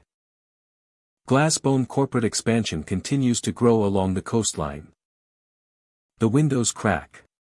The reflections linger. And every night, the building becomes a mirror gallery where the line between real and reflected thins. Workers do not ask what waits behind the glass. They ask how long it has been waiting. A project meant to connect rural towns to major lines. Where the metal was straight the night before. Each morning to find the ground changed. Bolts loosen on their own. As if the landscape refuses to accept what has been built on top of it. The line earned its name unofficially. Workers began calling it the deadline. Not because of schedules or pressure. But because the land felt like a border. The further the track extended, the more the atmosphere changed. The wind fell silent. The tree leaned inward. Even the ground beneath the ties seemed unsettled. As if the soil shifted when no one was watching. Supervisors blamed temperature changes and settling foundations. The workers had their own explanations. For the workers had their own explanations. Trains positioned on the tracks have been seen drifting forward without engines. Cars that should weigh tons inch down the line as if pulled by an unseen slope. The brakes strain. The wheels turn. But the engines remain cold. Sometimes the cars stop abruptly, as though meeting resistance. Other times they continue into the fog, disappearing around a bend where the rails narrow and warp like soft metal. When crews catch up, the train sits perfectly still, as if it had never moved at all. Inside the unfinished tunnels, lights flicker on and off without power. Equipment meant to illuminate the workspaces blinks in patterns that look intentional. Some think it resembles Morse code. Others think it is more random, like lightning trapped underground. The tunnels carry echoes long after sound should fade. Footsteps travel too far. The air feels heavy, as though the space is not empty but occupied by something unseen. There are stories of old train whistles drifting through the tunnels. These sounds are unlike modern horns. They carry a tone associated with engines no longer in service, whistles phased out decades ago. No trains of that age run here. The extension is new, yet the sound seems older than the tracks themselves. On nights when fog settles across the rails, the whistle returns, muffled and distant, as though passing through another time. The workers who hear it say the whistle does not approach. It passes by, as if a train is moving along a parallel track that no longer exists. Some describe the whistles as layered beneath other sounds. Screams, faint and scattered, mixing with the whistle like wind passing through metal. It is not loud. It is not sharp. It is the kind of scream that sits below the threshold of comprehension, something the mind notices before the ear does. A memory of sound instead of sound itself. Construction logs mention equipment that activates on its own. Generators hum. Gauges rise. Hooks sway from overhead tracks. Workers report the sensation of a passing train, the rush of air and vibration underfoot, yet the line ahead is empty. Dust kicks up, as if stirred by motion. The tunnel lights flicker. Then silence returns, thick and unmoving, as though the moment never happened. The further into the hills the project extends, the more unusual incidents occur. Survey markers go missing. Fresh concrete fractures without stress. Rail segments twist slightly, not enough to break, but enough to misalign the future path. It is as if the extension is being redirected by something with its own blueprint. Some attribute the disturbances to old mining shafts beneath the hills. Others believe the land carries history that predates the industry built on top of it. Local stories speak of an older railway that once ran nearby, a line that vanished after a collapse no one documented clearly. Rumors tell of a train that disappeared during a storm, never found, as though the land swallowed it. No record confirms this. But the stories persist, passed quietly between those who have lived near the hills long enough to hear what moves at night. When workers camp near the unfinished segments, they describe nights broken by the sensation of footsteps along the gravel. Not the weight of boots, but lighter. Faster. A pacing that has no source. Flashlights catch only trees and brush, but the footsteps continue until dawn. The morning reveals new indentations along the ballast, like footprints pressed into the stones. They do not match any equipment on site. There are places where the tracks appear worn, as if used. The metal gleams in long, polished streaks, like wheels have passed over them repeatedly. But no trains were scheduled. No engines moved. The polished marks vanish after rain, returning to dull metal, only to reappear without explanation days later. The supervisors remain focused on progress. The extension continues, rails advancing inch by inch. But each day begins the same way. Workers arrive to see the tracks warped. Tools missing. Lights flickering in tunnels. The sound of a whistle drifting through the air like memory. The ground beneath their feet humming as though preparing for something to arrive. The line is incomplete, suspended between what is built and what is trying to exist. The machinery reacts. The tracks wait. Some believe the deadline railway extension is being pulled toward something, not forward by the workers but downward by the land. Its route unfinished, its journey continuing long after the rails were torn up. The whistles return. The screams echo. The trains move without engines. Lights flicker like signals in the dark. And every night, the tracks shift again, as though the deadline is not expanding, but being rewritten. Whisper Crane Yard sits on the outskirts of a quiet Georgia town, where rusting machinery and stacks of steel rest beneath an open sky. Where rusting machinery and stacks of steel rest beneath an open sky.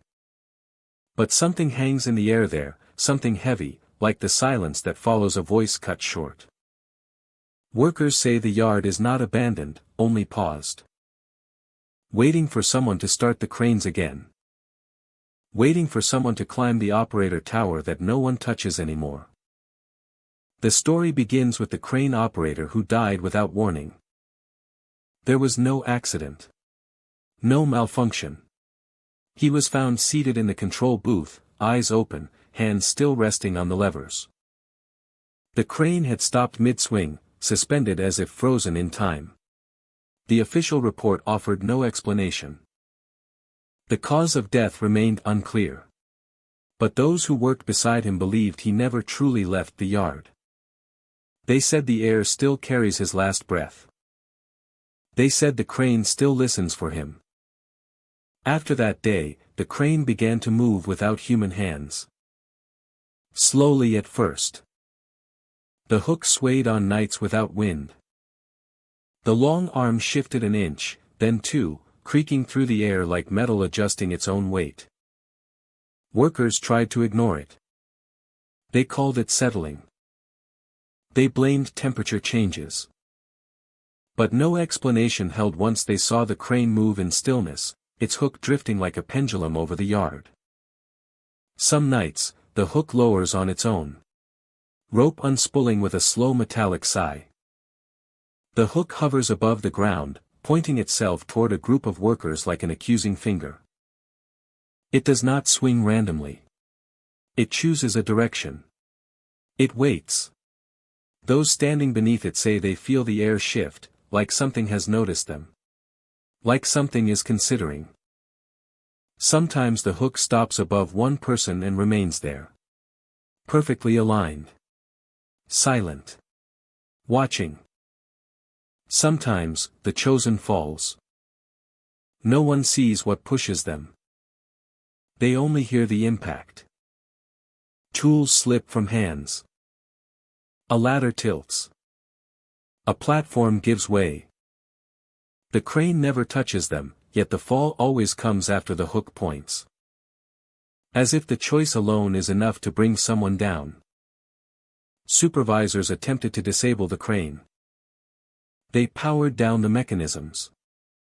Disconnected the control lines. Even removed fuses and severed cables. The crane still moved.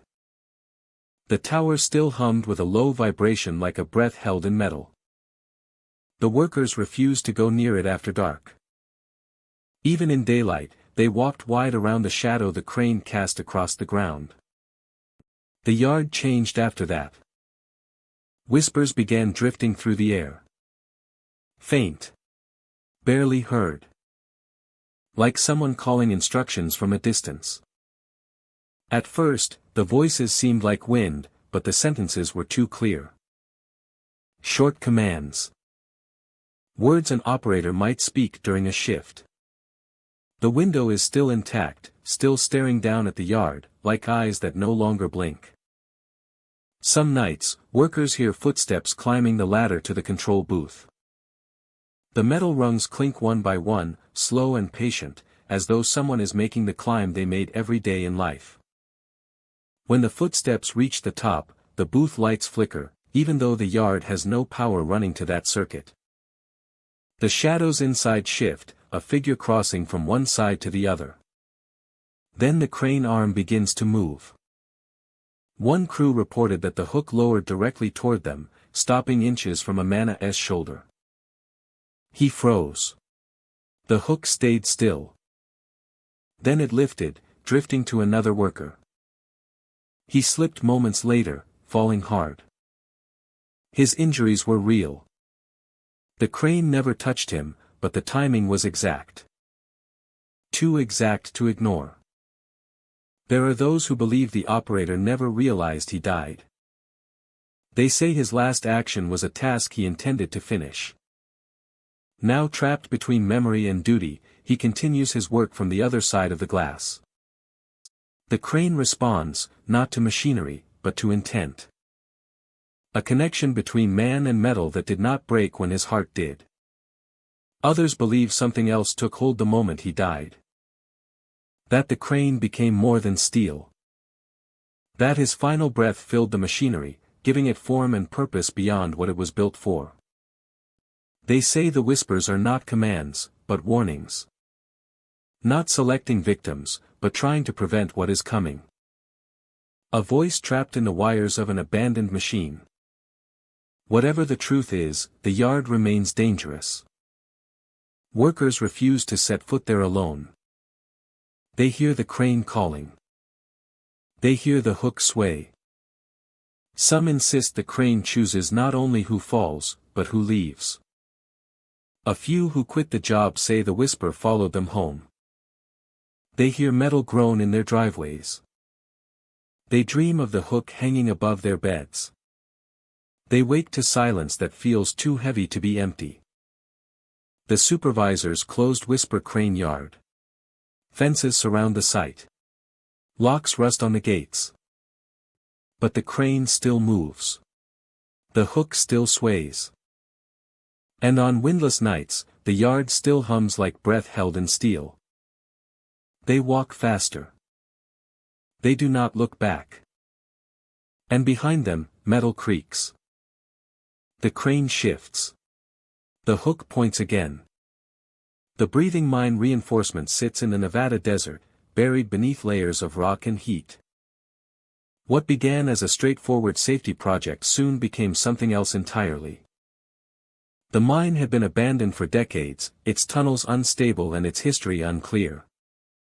But new plans required reinforcement. Crews arrived with steel beams, concrete mixes, and the confidence of routine work. Their task was simple on paper. Stabilize the walls. Clear loose debris. Prepare the site for future use. The first sign that something was wrong came as soon as they entered the primary shaft.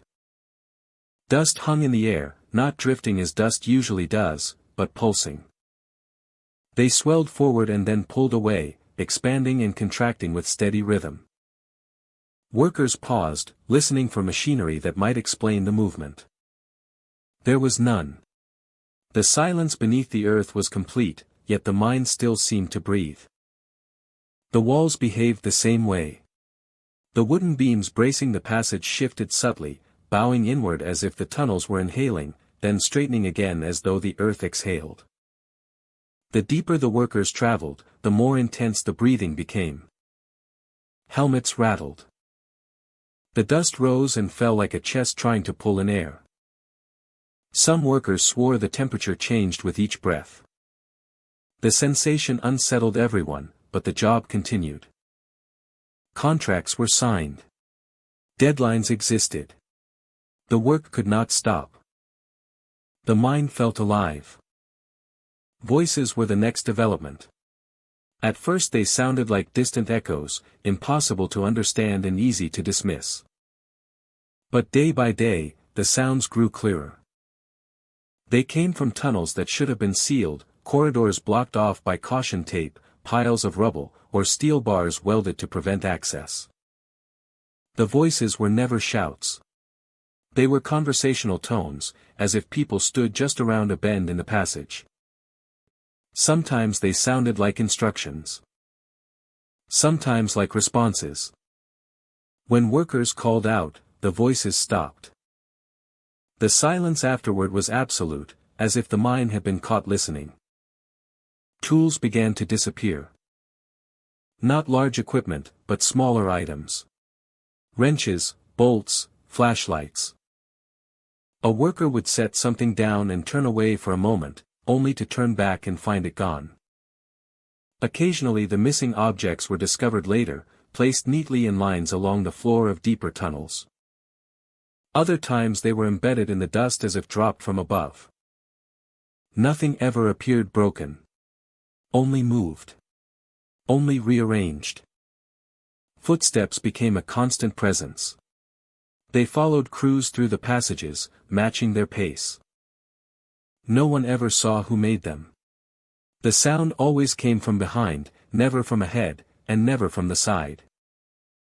When someone turned around, the steps stopped. When they walked again, the sound resumed. It did not matter if they moved slowly or quickly. The footsteps adjusted. They seemed patient, observant, like something learning how to walk the same path. At night, when most of the crew slept in trailers outside, the mine made noise of its own. Metal shrieked as beams strained. Gravel rolled across the floor. The sound of breath, long and deep, pushed through the entrance like wind. Those who slept closest to the entrance heard tapping, like knuckles against stone. Some heard whispers. Not words, but the shape of communication. On the day reinforcement was supposed to begin in the central shaft, the breathing reached its peak. Dust billowed outward. The walls flexed visibly, like a pulse beneath skin. The generators were silent. The air still moved. Then came the footsteps, louder than before. They approached from every sealed tunnel at once. Not running. Just walking. Many voices joined them, not speaking in unison, but layering like conversations in a crowded space. One worker stepped away from the group, drawn by the sound of a distant call. He moved toward an old entrance that had been welded shut. The metal was cold to the touch. The breathing slowed. Dust gathered at his feet. He leaned closer as if to hear better. The metal plate shifted with a low groan. The voices stopped. The footsteps stopped. Everything paused. Then the welded seam of the metal plate flexed inward, as though something on the other side pressed against it from within. The worker stumbled back. The metal bowed again, just slightly, like a slow inhale. The crew called for him to return, but he kept staring, frozen between fear and something like curiosity. The metal exhaled. Dust scattered. The lights flickered. After that day, he refused to work inside the mine. He claimed he felt something move beneath the floor. Not a vibration. Not machinery. Something walking. Not toward him, but beneath him, tracing paths under the earth like it had somewhere to go. The project shut down soon after. Equipment was removed. The entrance was sealed. The mine rests now in the desert, quiet from the outside. But those who have returned to check the site say the dust at the threshold still rises and falls in subtle rhythm. Some swear they can hear voices if they stand there long enough. Some claim the ground feels warm beneath their boots, as if breath still moves beneath the surface. A mine support project where the walls inhale and exhale. Dust shifting like lungs expanding. Voices echoing from deeper tunnels that should be sealed. Footsteps that never reveal their source. Something walking beneath the earth in the dark. The breathing never truly stopped. Drowned Pier reconstruction sits along a quiet stretch of Maryland coastline, where the tide rolls in with a slow, deliberate rhythm and the fog settles low across the water. The original pier collapsed years ago, dragged into the bay during a violent storm that tore apart beams and scattered debris along the shoreline. When the town finally decided to rebuild, they expected routine construction. Instead, they found resistance in every plank, every nail, every sunrise that followed another night of unexplained destruction. The first attempt began with optimism. New lumber arrived, treated and sealed. Workers drove pylons deep into the sand and mud, anchoring them for support. By sunset, it was gone. By morning, it was gone. Wooden beams had sunk beneath the water as though pulled downward. Nails twisted out of place, bent back toward the surface like something had forced them out from inside the wood. The crew blamed currents and faulty materials, but unease spread across the site. Screams are heard beneath the water. Not every night. Not every hour. But often enough that the workers began to wait before stepping onto the shoreline. Not every night. Not every hour. But often enough that the workers began to wait before stepping onto the shoreline. No one can agree on the tone. Some say fear. Others say anger. Some claim it sounds more like warning. Wooden beams rot overnight. Fresh lumber, sealed and treated, softens and blackens within hours. The surface texture changes, turning spongy as if left underwater for years. The rot spreads in branching patterns, reaching through the grain like veins of decay. Workers replace each board, only to return the next dawn and find the new pieces split down the middle or warped into unnatural curves. No storm. No rainfall. Just destruction without a visible hand. Nails bend as if pushed from the inside. They twist backward, curling out of the beams like metal being forced away from something trying to escape. When pulled out, the nails are ice cold to the touch. Despite the heat of the sun. Some drop them instantly, startled by the temperature. Others hold them a moment longer, feeling the chill and wondering how cold water from below could reach that deeply into the wood overnight. The pier refuses to stand. Each time progress is made, the structure slumps, sags, or sinks. The structure slumps, sags, or sinks. It leans toward the water as though drawn back to where the original pier collapsed. Machinery used to anchor supports malfunctions. Cables snap. Drills stall without mechanical explanation. Pilot holes fill with sand that rises from below instead of falling in. The workers try again and again, but the project returns to its broken beginnings every morning. It sinks again and again. Not slowly. Not in a way that suggests erosion or weak craftsmanship. The movement is smooth, almost silent. Whole sections disappear into the water as though the sea takes them with purpose. Some swear they see a swirl beneath the surface, like something opening its arms to receive another section of wood. Whole sections disappear into the water as though the sea takes them with purpose. Some swear they see a swirl beneath the surface, like something opening its arms to receive another section of wood. Whole sections disappear into the water as though the sea takes them with purpose. Some swear they see a swirl beneath the surface, like something opening its arms to receive another section of wood. Whole sections disappear into the water as though the sea takes them with purpose. Some swear they see a swirl beneath the surface, like something opening its arms to receive another section of wood. Something does not want it rebuilt. Divers brought in to inspect the pylons. Describe pressure beneath the water. A downward pull stronger than any current they have experienced in shallow coastal depth. Their lights cut through murky green water and reveal nothing but silt and debris. Yet they feel movement beneath them. Not fish. Not shifting sand. Something larger, moving with intention. They ascend quickly, leaving the inspection incomplete. Locals avoid the shoreline at night. The wind cuts across the pier site, but leaves the surrounding beach untouched. Bending trees in one direction while the grass at the edge of the sand stands perfectly still. A few residents claim the original pier went down with people still on it. Though no official record confirms it, the rumor persists that the storm took more than the structure. That the foundation of the pier was laid over something else long before the town grew around it. No one agrees on what was there first. Some whisper of a forgotten dock.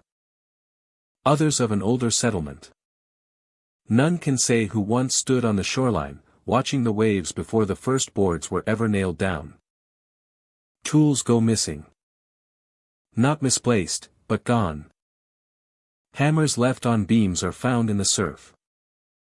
Ropes vanish from storage and reappear coiled at the waterline, dripping as though pulled from the deep. Workers feel something brush their boots when they stand near the edge, like a hand grazing the surface beneath the waves. Contractors have walked off the project. Crews rotate out faster than schedules can be updated. Those who remain speak in quiet tones. They avoid the water. They avoid stepping onto any beam that hangs over open sea. Some arrive only to check equipment before leaving again. None speak confidently about the future of the reconstruction. The site stands unfinished. A partial walkway stretches from the shore, ending abruptly above dark water. The remaining beams jut from the bay like ribs from the back of something submerged. A reminder that the pier has fallen more times than it has stood. At dusk, the horizon fades into a line of gray. The unfinished wood creaks. The tide pulls against the pylons. Screams beneath the waves. Rot in the beams. Nails pushing outward. The pier sinking into the sea again and again. Something does not want it rebuilt. And the shoreline watches, waiting for the moment when the water pulls once more. Razorline Hotel stands just off the highway in New Jersey, a tall building of glass and faded red brick.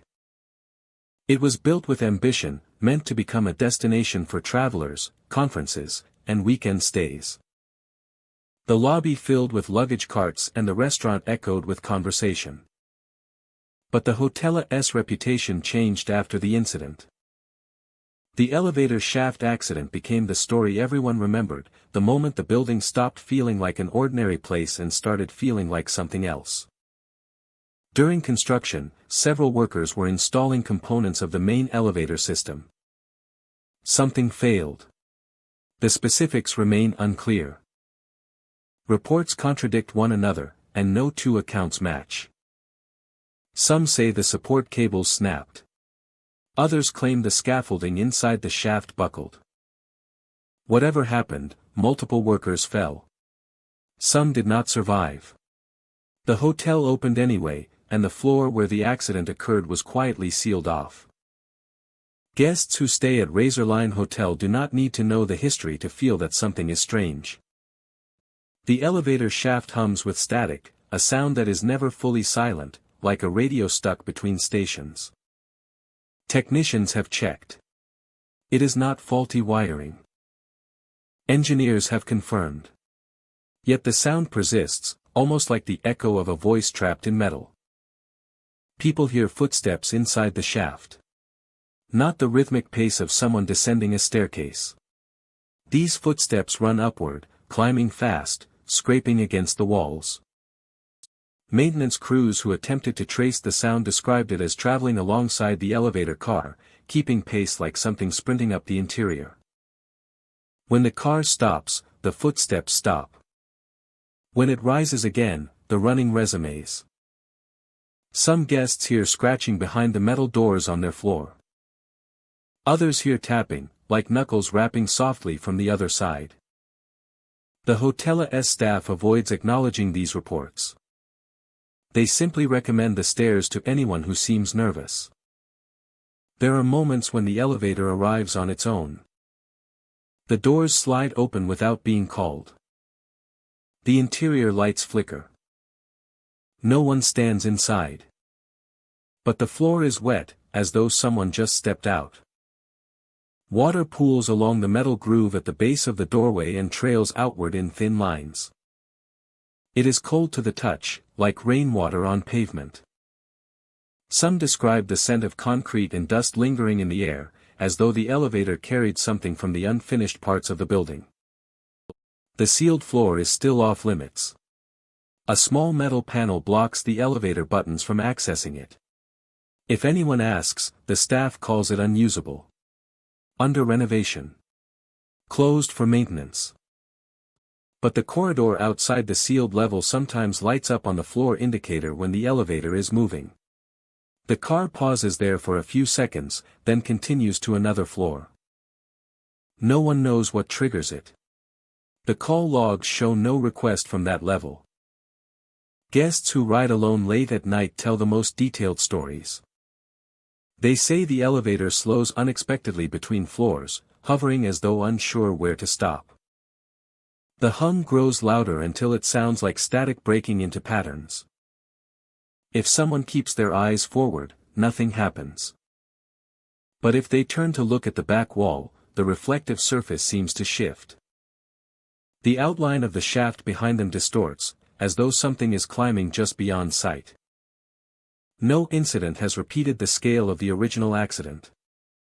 But smaller malfunctions persist. Tools go missing from maintenance kits. Elevator doors close a moment too soon. Elevator doors close a moment too soon, as if impatient. Emergency phones ring without being touched. When answered, no one speaks. Only the faint sound of static, like breath traveling through wires. The hotel staff has learned small habits to avoid interaction. They avoid standing too close to the elevator doors after dark. They do not speak loudly when the hum begins. They avert their eyes when the floor panel flickers. Travelers who do not know the history sometimes learn it indirectly. A moment of hesitation when the elevator arrives without being called. A wet footprint with no owner. A reflection in the metal that lags by half a second, as though struggling to catch up. People have tried to debunk the stories. Investigators have measured the static. Electricians have tested every wire. Inspectors have certified the structure safe. But none of the tests have explained why the running footsteps sound like they begin far below and race upward. Or why the elevator occasionally stops on the sealed floor as though responding to a call. Some believe the voice that hums through the wires is a warning, urging guests to leave the elevator before something happens. Others believe the voice wants them to stay inside, waiting for the doors to close. Whichever is true, the elevator continues to move with a will that does not match its controls. Razorline Hotel remains open. Visitors check in every day. The lobby lights glow warmly enough to disguise the unease. But the elevator carries its history inside the shaft, like memory trapped in steel. Sometimes, late at night, the car opens to an empty hallway. Water drips onto the floor.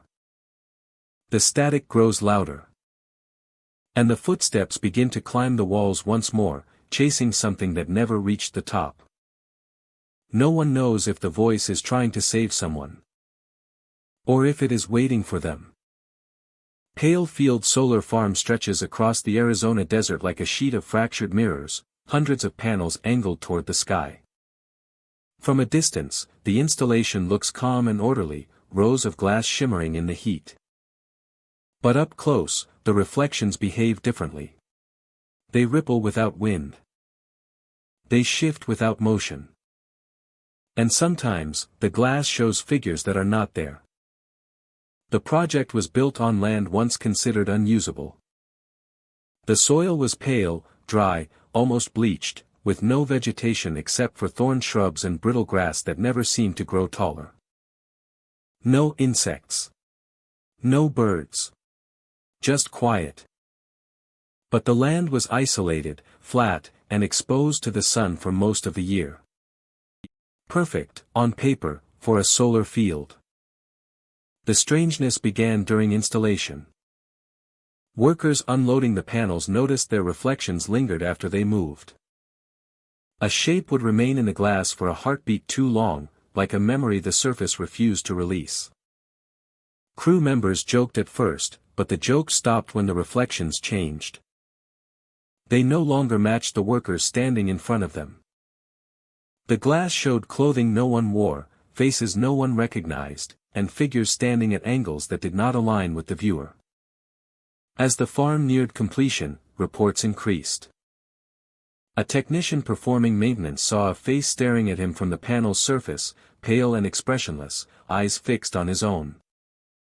When he turned around, the desert stood empty behind him. But the reflection didn't disappear. It watched until he stepped away. Machinery began shutting down when shadows passed between the panels. Not the shadows of workers or equipment, but thin silhouettes moving too quickly to track. In the heat of the day, when shadows are sharp and short, the figures stretched long across the panels like imprints. Generators powered off mid-operation.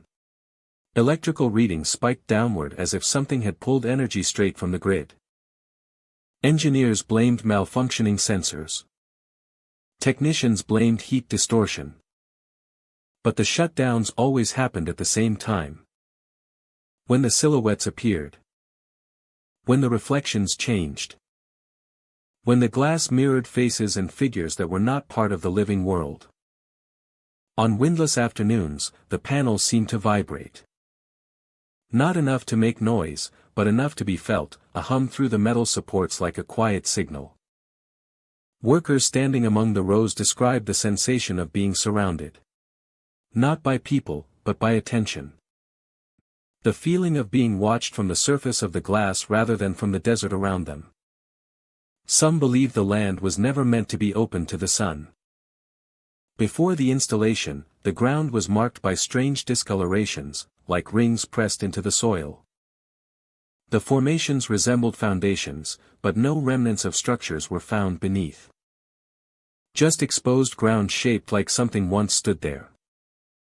The rings remain visible between the rows of panels, faint but consistent, like prints the earth refuses to let disappear.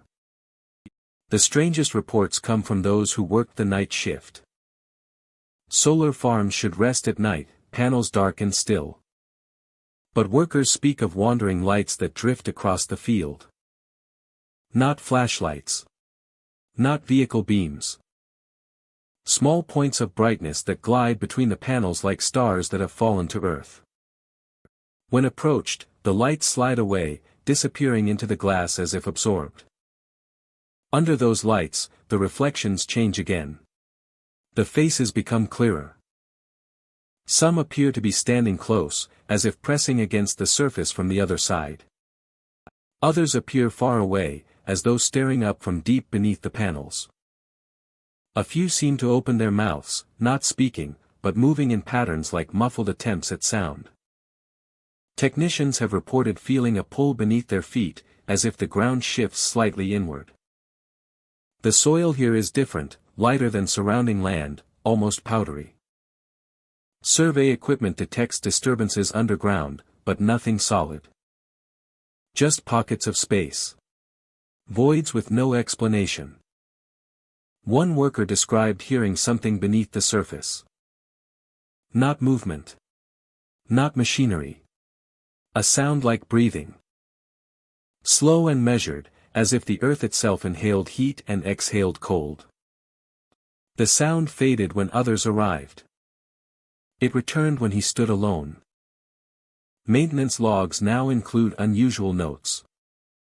Panels that realign themselves overnight. Tools left in one place found neatly arranged in another.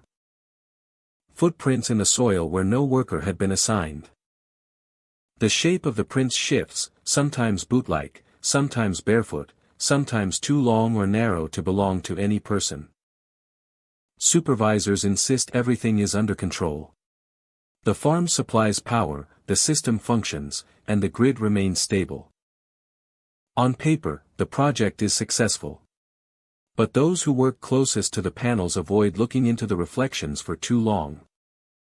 They say the faces are becoming clearer, more defined, as if learning to appear. Some believe pale field does not generate energy from sunlight alone. They believe something else moves through the panels. Something drawn to the open sky. Something waking up after years of quiet beneath the ground.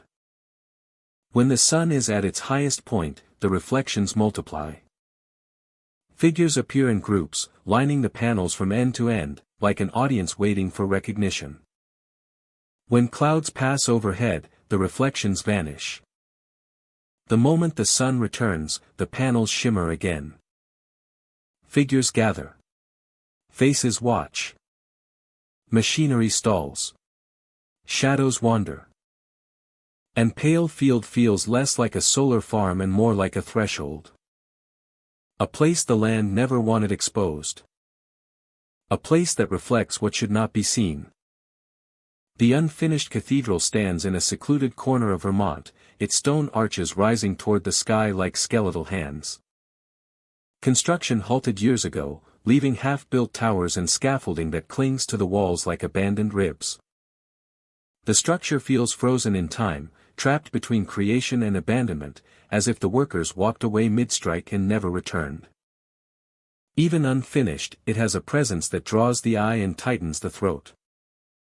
Something about it feels watched. Something about it feels occupied. During the day, the cathedral looks like a project paused. Stacked stone blocks wait beside the foundation. Wooden beams lie untouched, weathered but intact. The workers' tools remain in storage crates as though waiting for hands that will never hold them again. But at night, the cathedral shifts into something else entirely. The silence becomes too full, almost layered, like the building carries voices within its walls. Builders reported hearing hymns after dusk. Soft at first, like echoes from a memory. Then clearer. Voices rising in harmony, singing in a language no one recognized. The sound drifted from the unfinished sanctuary, echoing through archways that have never held stained glass. Some described the music as beautiful, but others said it felt wrong, like the melody bent in ways that pulled at the mind. There was no organ installed, but organ music still played, rolling through the building with the weight of a full choir. No pipes. No instruments. Just music that seemed to know the cathedral better than its builders ever could. Those who entered at night found no source for the sound. They searched the choir loft, the sanctuary floor. Even the rear chambers. But the deeper they walked, the louder the hymns became, as though they were approaching a performance that should not be witnessed. The walls thrummed with vibration, like the stone remembered centuries of worship that never happened. It was music from a history the cathedral had not lived yet. When the workers attempted to ignore the sounds, something else began. Dust formed footprints across the altar. The prints appeared in perfect clarity, each step defined, heel to toe, as if someone had walked barefoot across the stone. They led in a straight line toward the staircase that descends below the sanctuary. No one claimed responsibility. The prints returned every night. No one wanted to follow. One worker finally approached the steps. He heard voices below, hushed and layered, like dozens of people praying at once. The prayers did not form words. They rose like breath, like pleading, like expectation. He turned back before reaching the bottom, and he refused to return to the site again. Others have followed the footprints since then. Some made it to the crypt doors, which stand sealed with iron bands. They say the air there is colder than anywhere else in the cathedral. They describe the sensation of someone standing close behind them, even when the staircase is empty. One worker placed his hand on the crypt door and said it felt like a heartbeat pulsed beneath the metal, slow and unsteady, as if something below was sleeping or waking. The workers tried to continue building, but the sounds only grew stronger. Choirs rehearsing in empty halls. Footsteps crossing the balcony. Doors opening and closing with no wind to move them. Some materials shifted overnight. Stones stacked differently. Tools found in new places. It was as if someone else was continuing the work, but not in ways the plans intended. A few claimed to have seen figures around the altar. Shapes like robed silhouettes standing in rows. They did not move. They did not look up. They only faced the staircase, as though waiting for someone to return. When the workers blinked, the figures were gone, leaving nothing but dust and the faint scent of extinguished candles. Those who stayed longest said the cathedral feels incomplete on purpose. That construction never stopped. It just changed hands. They believe the voices are not haunting but continuing a ritual the builders interrupted. The hymns do not echo. They direct. The organ music does not play. It calls. And the footprints do not appear. They lead. No accidents were ever recorded. But workers left one by one until no crew remained. Supervisors halted the project. Materials rusted. The funding dissolved. The cathedral became a skeleton of stone and silence. A monument to something that almost existed. On windy days, its arches howl like a choir warming breath. On quiet days, the organ notes drift across the grounds, faint but undeniable. Locals avoid the cathedral now. They say the music still plays. They say the footprints still form. They say the crypt doors tremble sometimes, softly, like someone on the other side is waiting for them to finish what was started. Some nights, travelers on the nearby road swear they see candlelight flickering through the empty window frames. They hear voices, layered and resonant, like a congregation in prayer. Those who step too close feel the pull immediately. Like the building recognizes them. Like it has been waiting. They hear the faint rise of a hymn without origin. They hear organ keys pressed by hands they never see. They see dust shift across the altar. The start of new footprints forming, ready to lead downward once more. The unfinished cathedral remains. The hymns continue. The dust settles each night and stirs again before dawn. And the footprints always lead the same direction. Toward the crypts below. The construction site with no blueprint stands at the edge of nowhere, a place that does not appear on official records. Workers arrive each morning without remembering how the job began. They clock in, gather their equipment, and start building. No one remembers a company name. No instructions pinned to boardroom walls. It is as if the building creates itself through human hands that do not question their purpose. From the outside, the structure appears unfinished. Steel beams rise like ribs. Concrete walls stretch into the sky without windows or decorative detail. Yet every day, more material is added. More hallways extend out of sight. Stairs are the first thing visitors notice. They lead upward, turning sharply, ascending 3 or 4 flights. Before stopping at blank slabs of concrete. These stairs serve no purpose. They reach nothing. They connect nothing. Workers continue to build them anyway. When asked why, they simply say that is what the site requires. The words feel rehearsed, like a response given 1,000 times. Doors are installed along the ground floor, but they do not lead to completed rooms. Some open into darkness where the walls have not been finished. Others reveal corridors that stretch forward before curving away like intestines twisting through a body. Every corridor feels too narrow or too long. Some remain unfinished in framing, yet footprints lead into them. Workers enter these spaces with flashlights and measuring tape. Sometimes they return. Sometimes they do not. Those who return speak quietly about what they saw. They describe angles that should not exist, rooms built in shapes that feel wrong. A hallway that seemed straight when entered but curved back to its starting point without turning.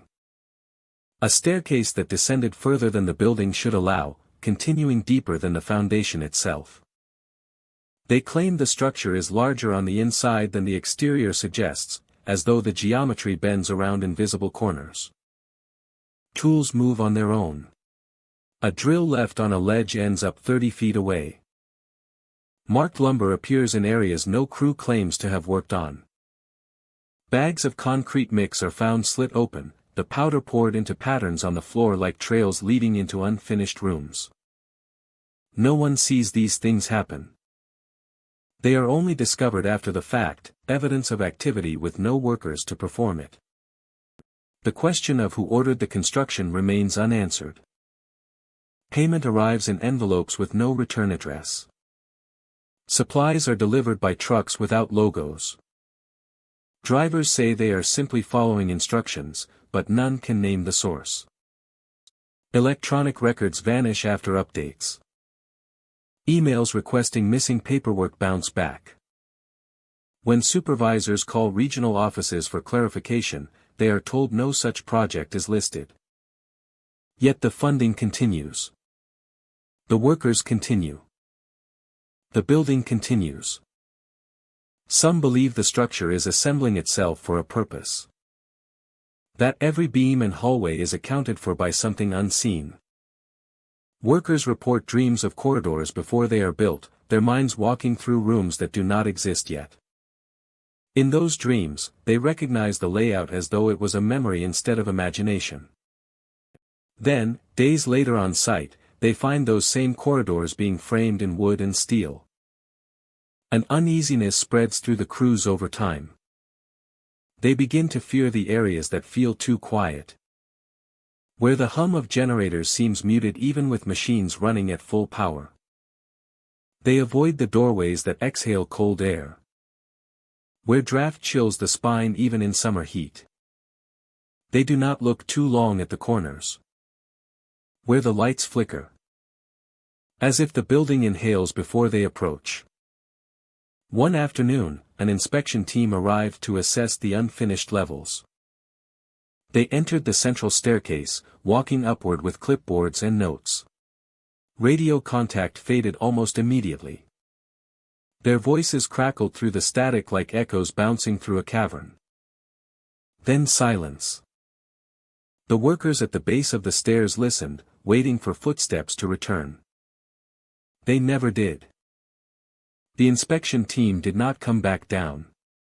Their equipment was later found scattered on a landing that should not have existed, placed like items left waiting for their owners. There is a theory among those who have observed the site closely. The building is not meant to be occupied by the living. The structure grows like a container, shaping itself for something else entirely. Every finished surface leads to another unfinished one. Every completed room creates a new hallway. The end goal is not completion but expansion. The workers cannot articulate what they sense, only that the building does not want to be complete. Like invitation. Or confinement. Like invitation. Or confinement. Every finished surface leads to another unfinished one. Every completed room creates a new hallway. The end goal is not completion but expansion. The workers cannot articulate what they sense, only that the building does not want to be complete. Like invitation. Or confinement. Like invitation. Or confinement. Every finished surface leads to another unfinished one. Every completed room creates a new hallway. The end goal is not completion but expansion. The workers cannot articulate what they sense, only that the building does not want to be complete. Like invitation. Or confinement. Like invitation. Or confinement. The end goal is not completion but expansion. The workers cannot articulate what they sense, only that the building does not want to be complete. Like invitation. Or confinement. Like invitation. Or confinement. Every finished surface leads to another unfinished one. Every completed room creates a new hallway. The end goal is not completion but expansion. The workers cannot articulate what they sense, only that the building does not want to be complete. Like invitation. Or confinement. Like invitation. Or confinement. The end goal is not completion but expansion. The workers cannot articulate what they sense, only that the building does not want to be complete. Like invitation. Or confinement. Like invitation. Or confinement. Every finished surface leads to another unfinished one. Every completed room creates a new hallway. The end goal is not completion but expansion. The workers cannot articulate what they sense, only that the building does not want to be complete. Like invitation. Or confinement. Like invitation. Or confinement. The end goal is not completion but expansion. The workers cannot articulate what they sense, only that the building does not want to be complete. Like invitation. Or confinement. Those who have spoken about leaving claim they feel watched by the building itself. Not by the workers, not by supervisors, but by the structure. The walls seem to listen. The floors seem to wait. The doorways seem to anticipate the next step. Every unfinished corner feels like an eye beginning to open. At night, lights flicker from the upper floors. No one is scheduled to work those hours. No one is authorized to be there. Some workers who drive past after hours say they see silhouettes. Figures standing at the edges of incomplete floors. Watching the highway. Waiting for the next shift to begin. No one knows who hired the workers. No one knows which company finances the project. And still the structure grows. Stairs lead nowhere. Doors open into darkness. Some workers enter to inspect, and do not come back. The question is no longer what they are building. The question is who it is being built for. Thank you, my friend, for walking through these haunted construction sites tonight. Places built for the future, haunted by the past. Concrete, steel, and machinery can create great things. But they can also disturb what should stay silent. Thank you, my friend, for walking through these haunted construction sites tonight. Places built for the future, haunted by the past. If you ever pass by a construction site at night and hear metal groaning in the wind, or footsteps on the scaffold behind you, or a voice whispering your name from an unfinished hallway. Or hear metal groaning in the wind. Or footsteps on the scaffold behind you. Or a voice whispering your name from an unfinished hallway. Keep walking. Do not look back. Do not answer. Do not stay. Would you dare step onto a construction site where the dead still work, or would you run before the next accident chooses you? Rest now. Until our next haunted journey.